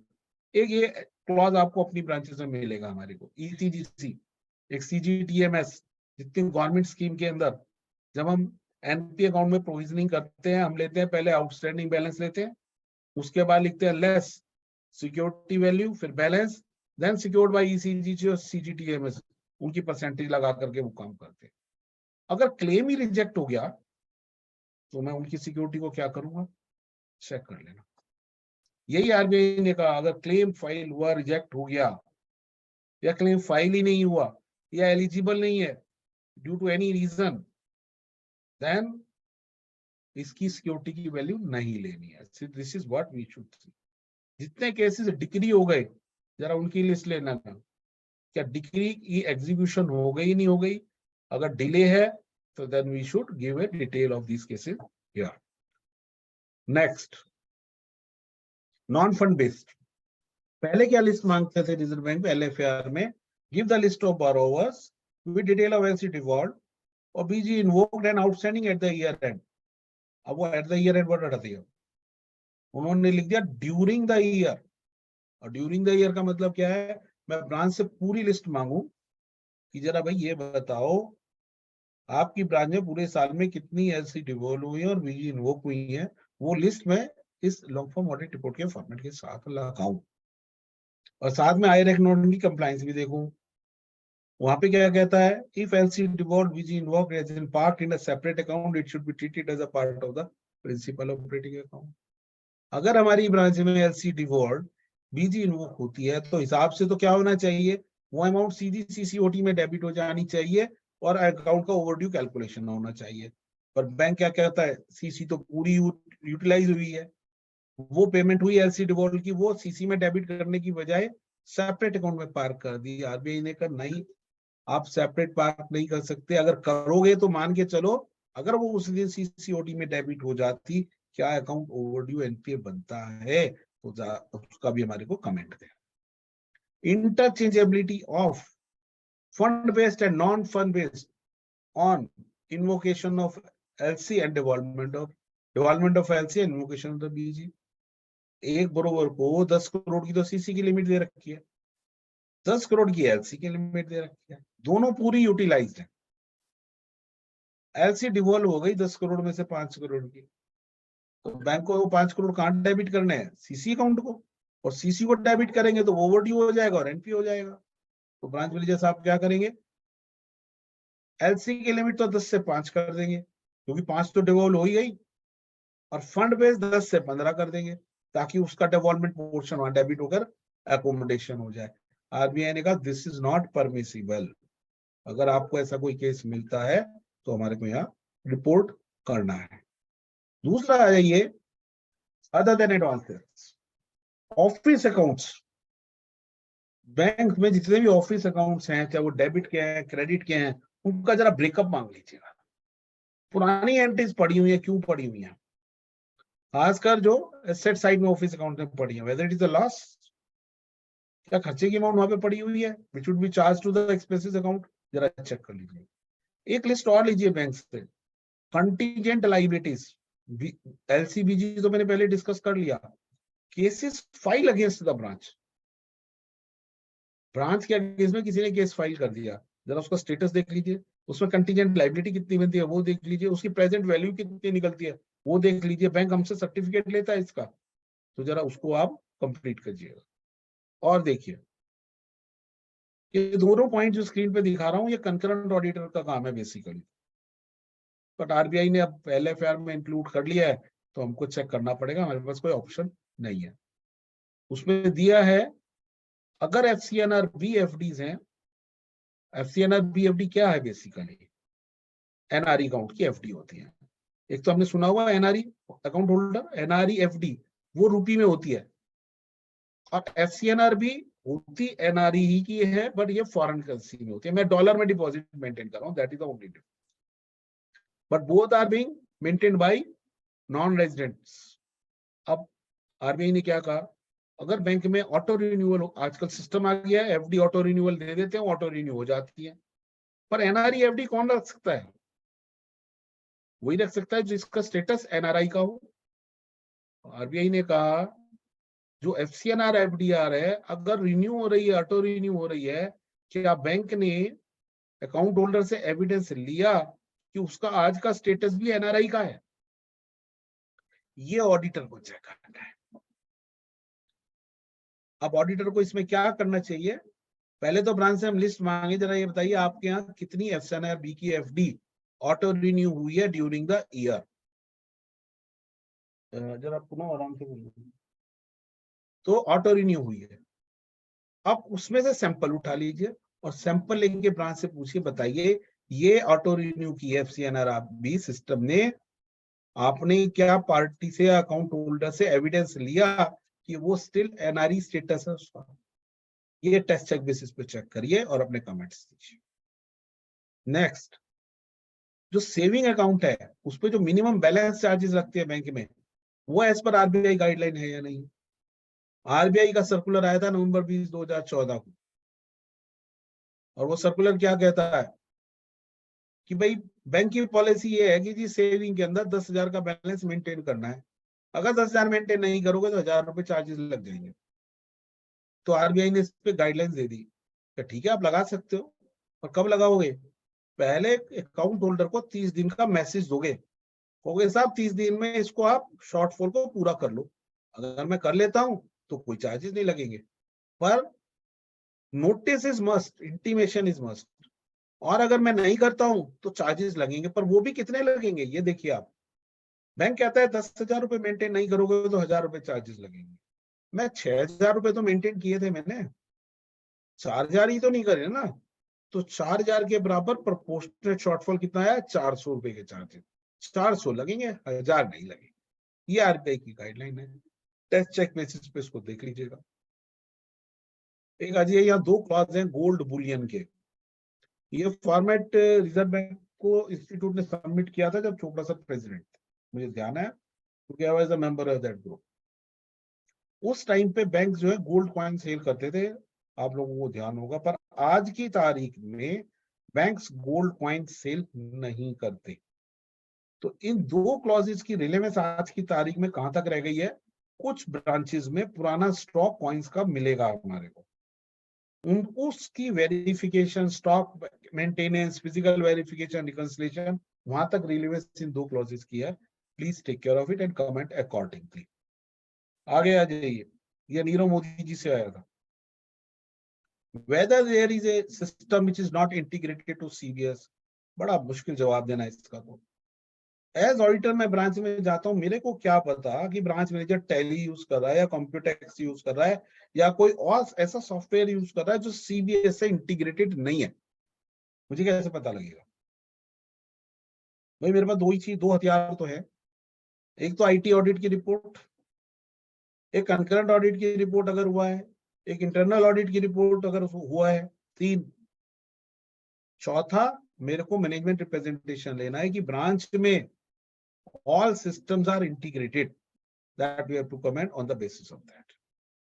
आगे चलिए, एक्सेप्शन रिपोर्ट, ये हर ब्रांच में निकलती है एक्सेप्शन रिपोर्ट्स, हर बैंक में निकलती है। What is exception report? कई मेंबर्स ये क्वेश्चन पूछते हैं, क्या होता है?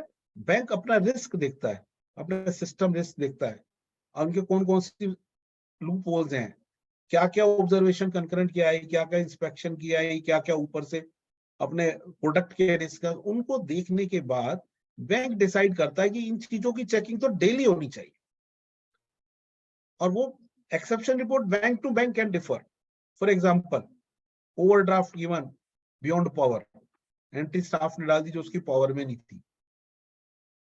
डेबिट टू इनकम, इनकम की रिवर्स करके कस्टमर को वापस कर दी। कैश में ड्राफ्ट इशू हुए, 10 लाख से ऊपर के कैश डिपॉजिट और पेमेंट हुए, हाई वैल्यू आरटीजीएस के inoperative account activated, OD. So these are the some of the exception. It can differ from bank to bank. हमारे को बैंक से पूछना है आपके यहाँ कौन कौन सी एक्सेप्शन रिपोर्ट निकलती है, सैंपल डेट दे दो 10, 12, 15 बैंक को दिखाइए आप ये 15 दिन की एक्सेप्शन रिपोर्ट्स। पहली बात कमेंट करना है, रिपोर्ट्स आर बीइंग जनरेटेड और नॉट। जनरेट हो रही है तो वो वेरीफाई एविडेंसिंग हो रही है, नहीं हो रही। वेरीफाई एविडेंसिंग हो रही है तो फिर हमें फर्दर क्या चेक करना है, जरा ये बताइए। जो बैंक ने ऑब्जर्वेशंस निकाली, पूनम जरा दरवाजा बंद कर दो। तो बैंक ने जो ऑब्जर्वेशंस निकाली वो सारी कंप्लायंस हो गई, नहीं होगी, रेक्टिफाई हो गई है नहीं। अब ये तो हम तभी चेक कर पाएंगे जब बैंक से हम डिटेल मांगे, बैंक अपनी पेंडिंग ऑब्जर्वेशन की लिस्ट दे और तब हम उसमें कमेंट कर पाएंगे, पर हमारे को मांगनी पड़ेगी। और आगे चलिए, एक तो मैंने आपको एनपीए के बारे में बताया था, मैनुअल इंटरवेंशन अलाउड नहीं है तो ऑडिट लॉग हमको देने पड़ेंगे बैंक को। एक और है manual debit to manual intervention की ऑडिट ट्रेल्स हमारे को लेनी है। ये तो एलएफआर में ही लिख दिया। अब ये है क्या, मैं आपको बताता हूँ। आजकल सब जगह सीरियस है, सिस्टम ऑटोमेटिक एंट्री डालता है, सिस्टम जनरेटेड ट्रांजैक्शंस होती हैं, हो जाता है, पर फिर भी एक्सेप्शंस आर ऑलवेज देयर। उसके अंदर स्टाफ को इंटरवेन करना पड़ता है और एंट्री डालनी पड़ती है। फॉर एग्जांपल, एक बरोबर है, उसको इंटरेस्ट लगना था 8%, सिस्टम में गलती से फीड कर दिया 9%, 1% ज्यादा लग गया ना, सिस्टम में ज्यादा लग गया एक बार फीडिंग होने के बाद। अब मुझे रिवर्स करना है, स्टाफ मैनुअल ट्रांजैक्शन डालता है, income debit credit to customer, this is called manual intervention. Locker and system ने 2 बार लगा दिया, एक बार रिवर्स करना है, इनकम डेबिट कस्टमर क्रेडिट। मेरी एफडी खुली हुई है 10 लाख रुपए की, हिसाब से तो जब मैच्योरिटी होनी चाहिए विद इंटरेस्ट आनी चाहिए लेस टीडीएस, और सिस्टम में कोई बटन गलत दब गया at the time of initial data feeding, system ने इंटरेस्ट लगाया ही नहीं, 10 लाख की मैच्योर हुई और 10 लाख मेरे अकाउंट में क्रेडिट, तो मेरे को मैनुअल इंटरेस्ट मिलेगा, interest debit credit to my account and TDS payable account. So this is called manual intervention. So we must ask from the bank, provide the audit trails being generated by the system relating to manual intervention. पहले तो आप वो list मांगे, नहीं मिलती तो यहाँ हमें कमेंट देना पड़ेगा, फिर मेरे को कोई ऑप्शन नहीं है क्योंकि यहाँ भी लिखा ऑडिट ट्रेल उनको दे। और इस तरह की ट्रांजेक्शन करने के लिए हर बैंक में सर्कुलर इशू हुए हैं, क्योंकि होता क्या है, आप सिस्टम बाईपास कर रहे हो, बैंक का नुकसान हो रहा है। जितना ज्यादा बैंक का लॉस होगा मैनुअल इंटरवेंशन से, उतनी हायर अथॉरिटीज के पास अप्रूवल जाएगी, वहां पे डेलीगेशन पावर डिफाइंड होगी। कुछ केसेस में it can go to the board also. ये हमारे को चेक करके यहाँ पर कमेंट कर। और आ जाइए नीचे, ये शायद मैं चेक नहीं कर पाता, डाटा इंटीग्रिटी बताइए, जो डाटा कंप्यूटर में फीड हुआ है वो करेक्ट है या नहीं है।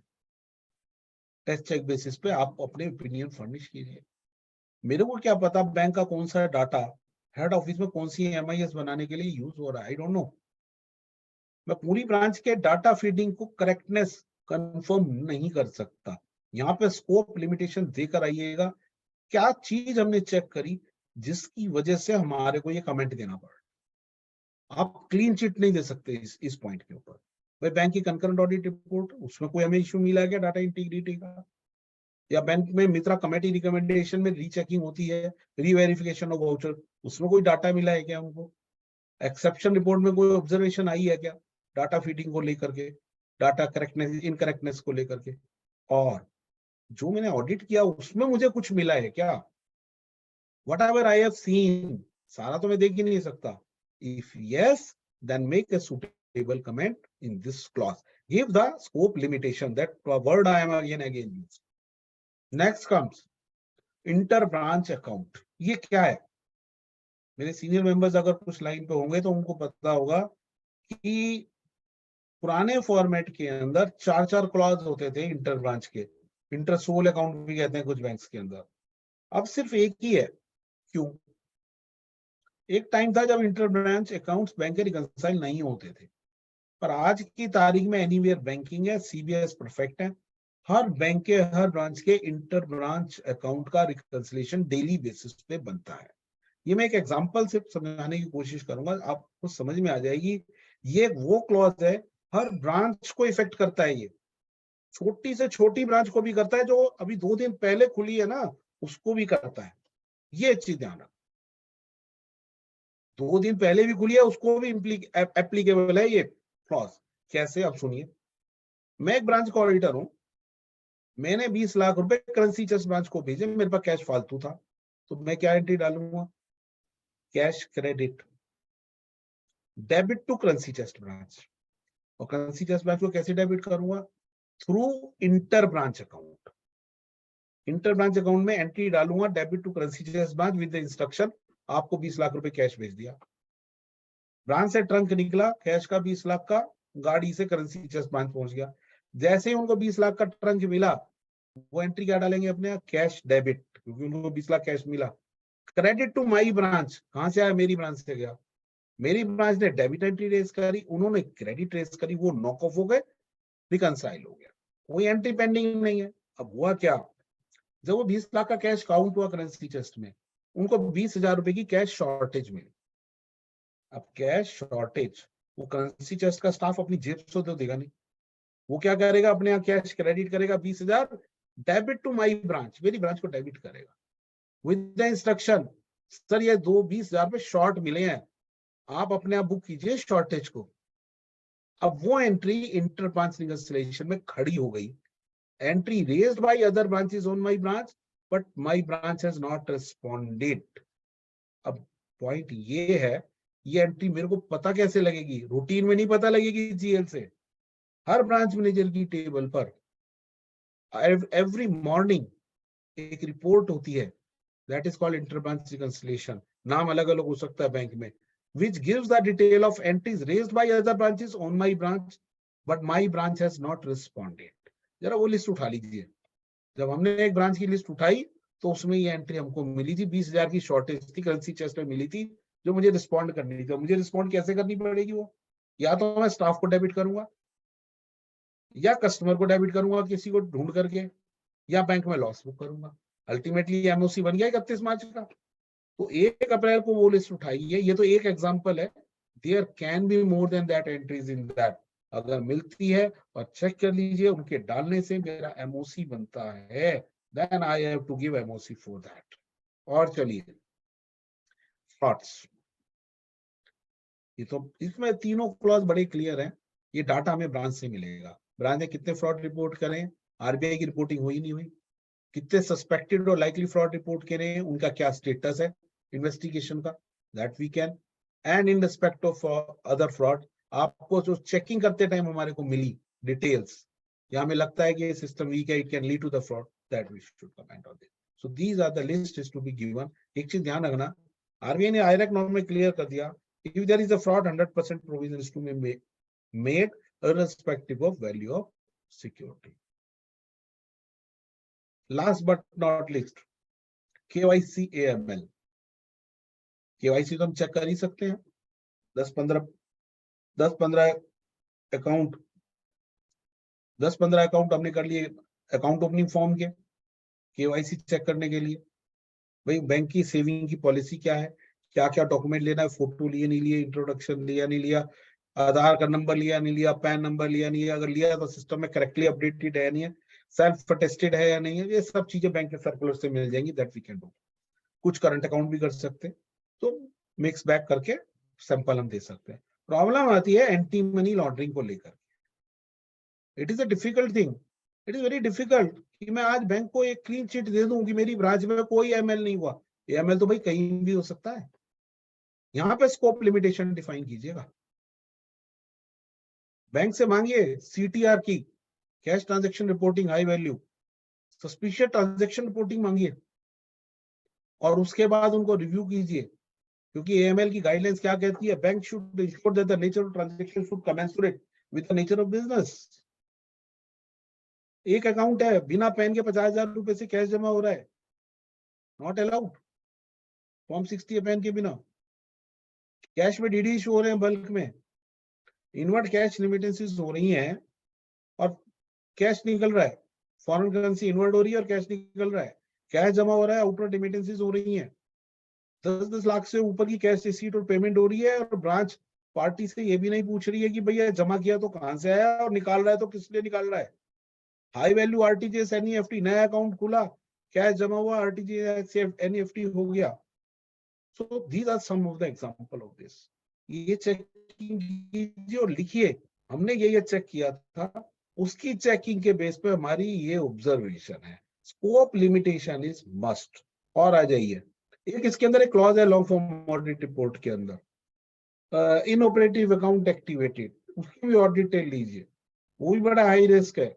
अगर एक अकाउंट में 2 साल तक कोई भी ट्रांजेक्शन नहीं होती है, डिक्लेयर्ड इनऑपरेटिव, और once it is declared inoperative it can be activated only when, अगर एक अकाउंट एक आदमी आपके नाम पर है, जॉइंट होल्डर है, वो आए अपने केवाईसी से साइन करें और बैंक उसको फिर एक्टिवेट करेगा। So these are the guidelines. एक उसको ले लीजिए आप अपना, आपके यहाँ केसीसी के होंगे तो थोड़ा उसमें चेंज आया है इस बार। जो केसीसी लोन्स के अंदर हमारे को बेनिफिट मिलता था, 3% तो बोरोवर को मिलता था और 2% बैंक को मिलता था, वो 2 की जगह इस साल 1.5 है। It has been reduced from 2 to 1.5%। Bank को ये 1.5% कम मिलेगा जब बैंक बोरोवर से 7% से ज्यादा इंटरेस्ट चार्ज नहीं कर रहा है, और वो भी 3 लाख रुपए तक की अमाउंट मिलेगा। जरा इस पॉइंट को आप चेक कर लीजिए। Now I think I have taken in a brief. If any issues from your side please come up, और कोई पूछना है डिटेल में और कुछ कवर करना है मैं कर दूंगा, बताइए। Members can unmute themselves if they have got any queries,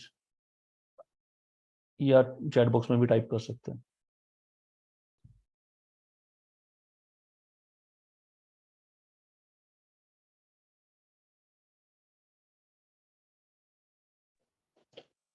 sir एक क्वेश्चन था, ऑल्दो मेरे को नहीं पता ये बैंक ऑडिट से रिलेटेड है भी या नहीं है, बट मैं ये जानना चाहता था कि जब कोई अकाउंट एनपीए हो जाएगा तो गारंटर से रिकवरी का क्या प्रोसेस रहता है?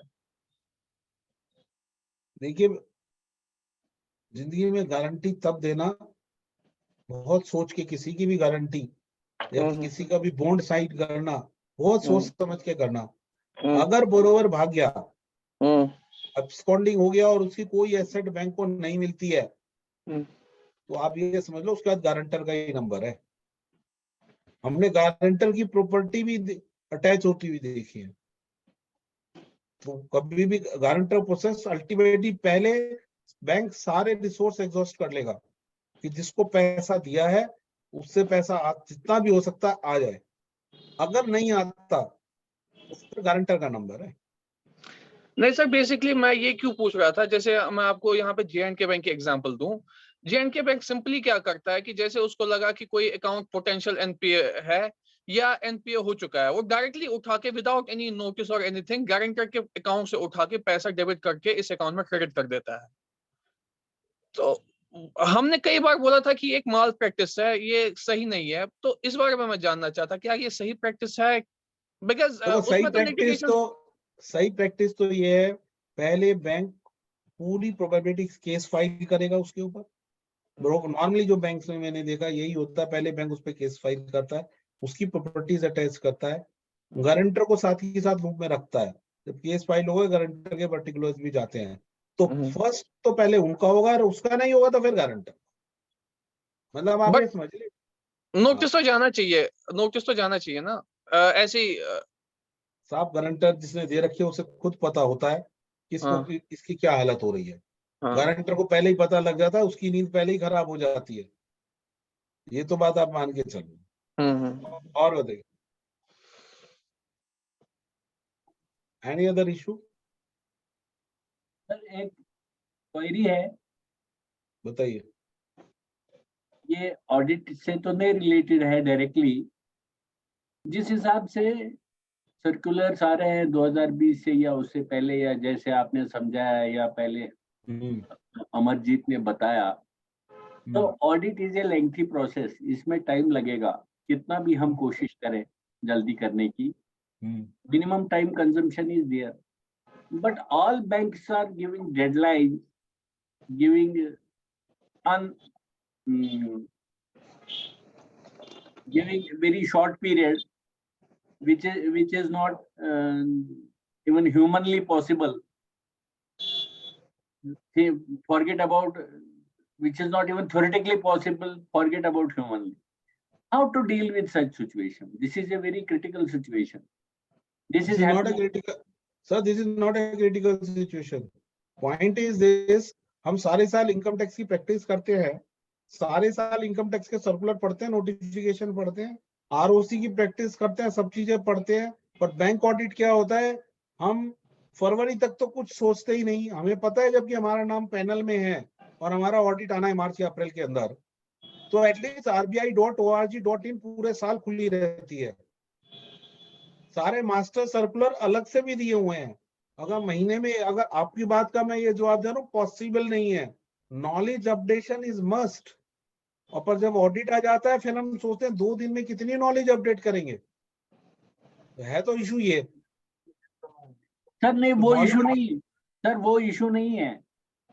Issue is that even if you have full knowledge on the date of audit, you have throughout the year updated yourself. Yes. Is it humanly possible? Possible. Humanly possible. Sir, possible. Finish a branch in 1 day. Banks are not giving Sir, even 1 day for a branch to complete. Sir जी, अगर आपको branch 1 दिन दे रही है, कौन सा bank है, ताकि इंस्टीट्यूट के पीडीसी को लिख दीजिए ना। पॉइंट यह है कि हम वो भी नहीं करेंगे। We should write to PTC, जिस बैंक ने आपको 1 दिन का काम दिया है। अगर बैंक ने कहा है हम 2 तारीख को तैयार है ऑडिट शुरू करने के लिए और 3 तारीख को बैलेंस शीट दे दो, आपकी बातों से यही समझ पा रहा हूं।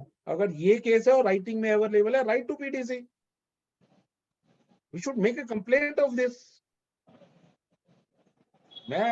हमने किया है कंप्लेंट, मेरे पास भी नाम नहीं बताऊंगा, मेरे पास बैंक का लेटर आया इस तारीख तक आप ये it has to be completed by this, आगे एक लाइन डाल दी। It depends upon that how fast you are providing the data. ज्यादा ज्यादा क्या होगा बॉस, मेरा बैंक कहेगा 8 तारीख या 9 तारीख को जी आपने ब्रांच पूरी नहीं करी, हम दूसरे को अपॉइंट कर रहे हैं। मुझे मालूम है बैंक ने अपॉइंटमेंट लेटर में भी दे दिया कि साहब अगर आपने टाइम पे ऑडिट कंप्लीट नहीं करा, it will be treated as the branch is unaudited and you will not be paid the fees.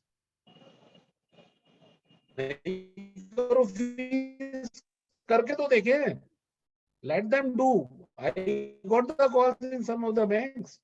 I told them I am having clear, I started my audit on time and one branch will take 5 to 6 days। Okay, audit started। Now if you want to out me from the panel, you should have a courage, do this। I will report to my institute also। Point is this, we should have a courage to do this। That depends upon sir, the question is not of courage. The question is that the banks also should be realistic and the institute should also be realistic. It is PDC knows it. It has, this query has been raised over the years, but rather the increasing the number of days, every branch is decreasing the number of days। देखिए sir, एक middle size branch का audit बहुत आराम से एक chartered accountant और 2 article लगे तो आराम से 6 डेज में खत्म हो जाता है, डिपेंडिंग हमारे को डाटा वहां पे मिल जाए। सर 6 डेज का टाइम कहाँ है? 6 डेज का टाइम नहीं है तो आप सर देखिए, sir it is sir then you write to PTC about your bank. That I will suggest that. Let us not go on discussion on this point। If there is a specific problem with any bank to you, so I am also been the central auditor, a branch auditor since 1986। I have been, so far I have not faced any such a type of problem that I can say on the basis of my experience। Your experience is that I agree with you, you are the sufferer, then you should write to PTC about this, about your bank, that or to the Reserve Bank of India you can write। चलिए साहब और बताइए। Members can unmute themselves for further queries if there is any। One member has given the query, 3rd is to be started, 8th to be good। Absolutely, मेरे साथ भी यही है, मेरे पास जिस बैंक का आया हुआ है। 3 तारीख को ऑडिट स्टार्ट करेंगे, डेली मेल डालेंगे आपकी ये चीज पेंडिंग है। 8 तारीख को ज्यादा से ज्यादा बैंक ये कहेगा जी आपने ऑडिट पूरा नहीं किया, हम आपको उठा रहे हैं। कितनी फीस दे रहे हैं, वैसे ही ब्रांचेस कम हो गई हैं भैया। तो ठीक है भाई, हम जस्टिफाई कर रहे हैं अपनी quality. It will take time, एक ब्रांच में इतना टाइम लगेगा। आज की तारीख में long form audit report is not a easy task to fill it up, it takes time, let them cry, पर हम जा रहे हैं और काम कर रहे हैं, वी शुड जस्टिफाई इट। और उसके बाद 1-2 दिन आगे पीछे हो जाता है, उससे कोई इतना बड़ा इशू नहीं आता। चलिए साहब। All right, sir. और बताइए। Any more queries? Please type in the chat box or you can unmute themselves.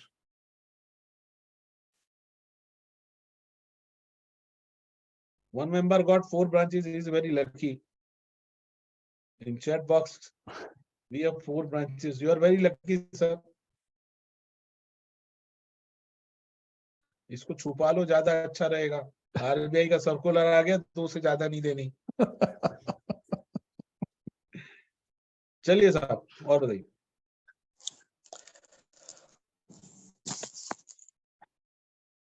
Hello, sir. Good afternoon, sir. Good afternoon. Sir, I want to ask you one thing. How far a statutory auditor is authorized to make the recommendation to branch with respect to an unhealthy account owing to its severity to directly slip it into loss asset? Sir, you are authorized to write anything. Point is this, but you should substantiate your view. अगर आपने एक account को loss asset declare कर दिया long form audit report में, तो भैया उसका प्रोविजन भी करवा देना ना फिर लॉस एसेट का। ये जरूर Yes, sir. ध्यान रखना।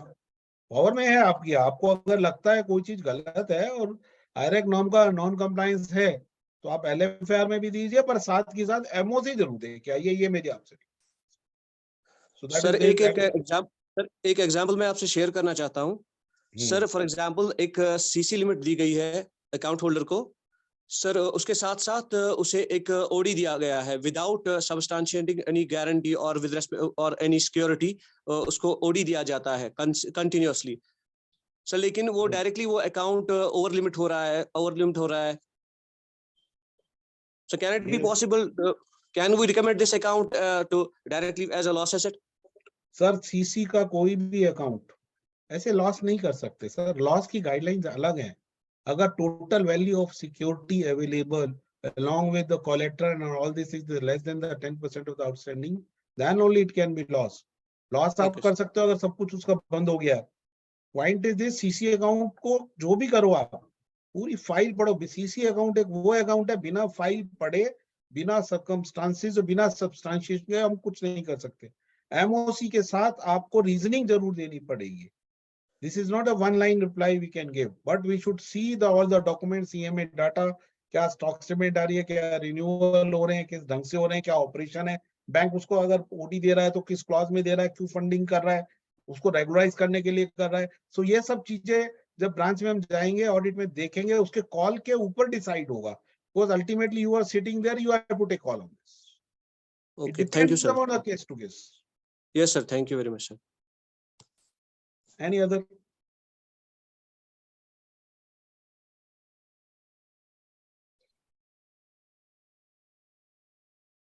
That's it, sir. Okay. Thank you very much, sir. It was an honor for us to host you. अभी तो वर्चुअली सर ऐसे थोड़ी सी ठंड लग गई आपको, अब हम आपको बिल्कुल फिजिकली यहाँ पे बुला लेंगे तो honored sir, honored sir. It was a good session. I hope you would have also liked the audiences here and yes, absolutely. Thank you. boss. Thank you very much, sir. Thank you. Thank you, sir. Honored, sir. So with this, we'll conclude today's session. Thank you all the participants and thank you Ajay Jain sir again. Thank you very much.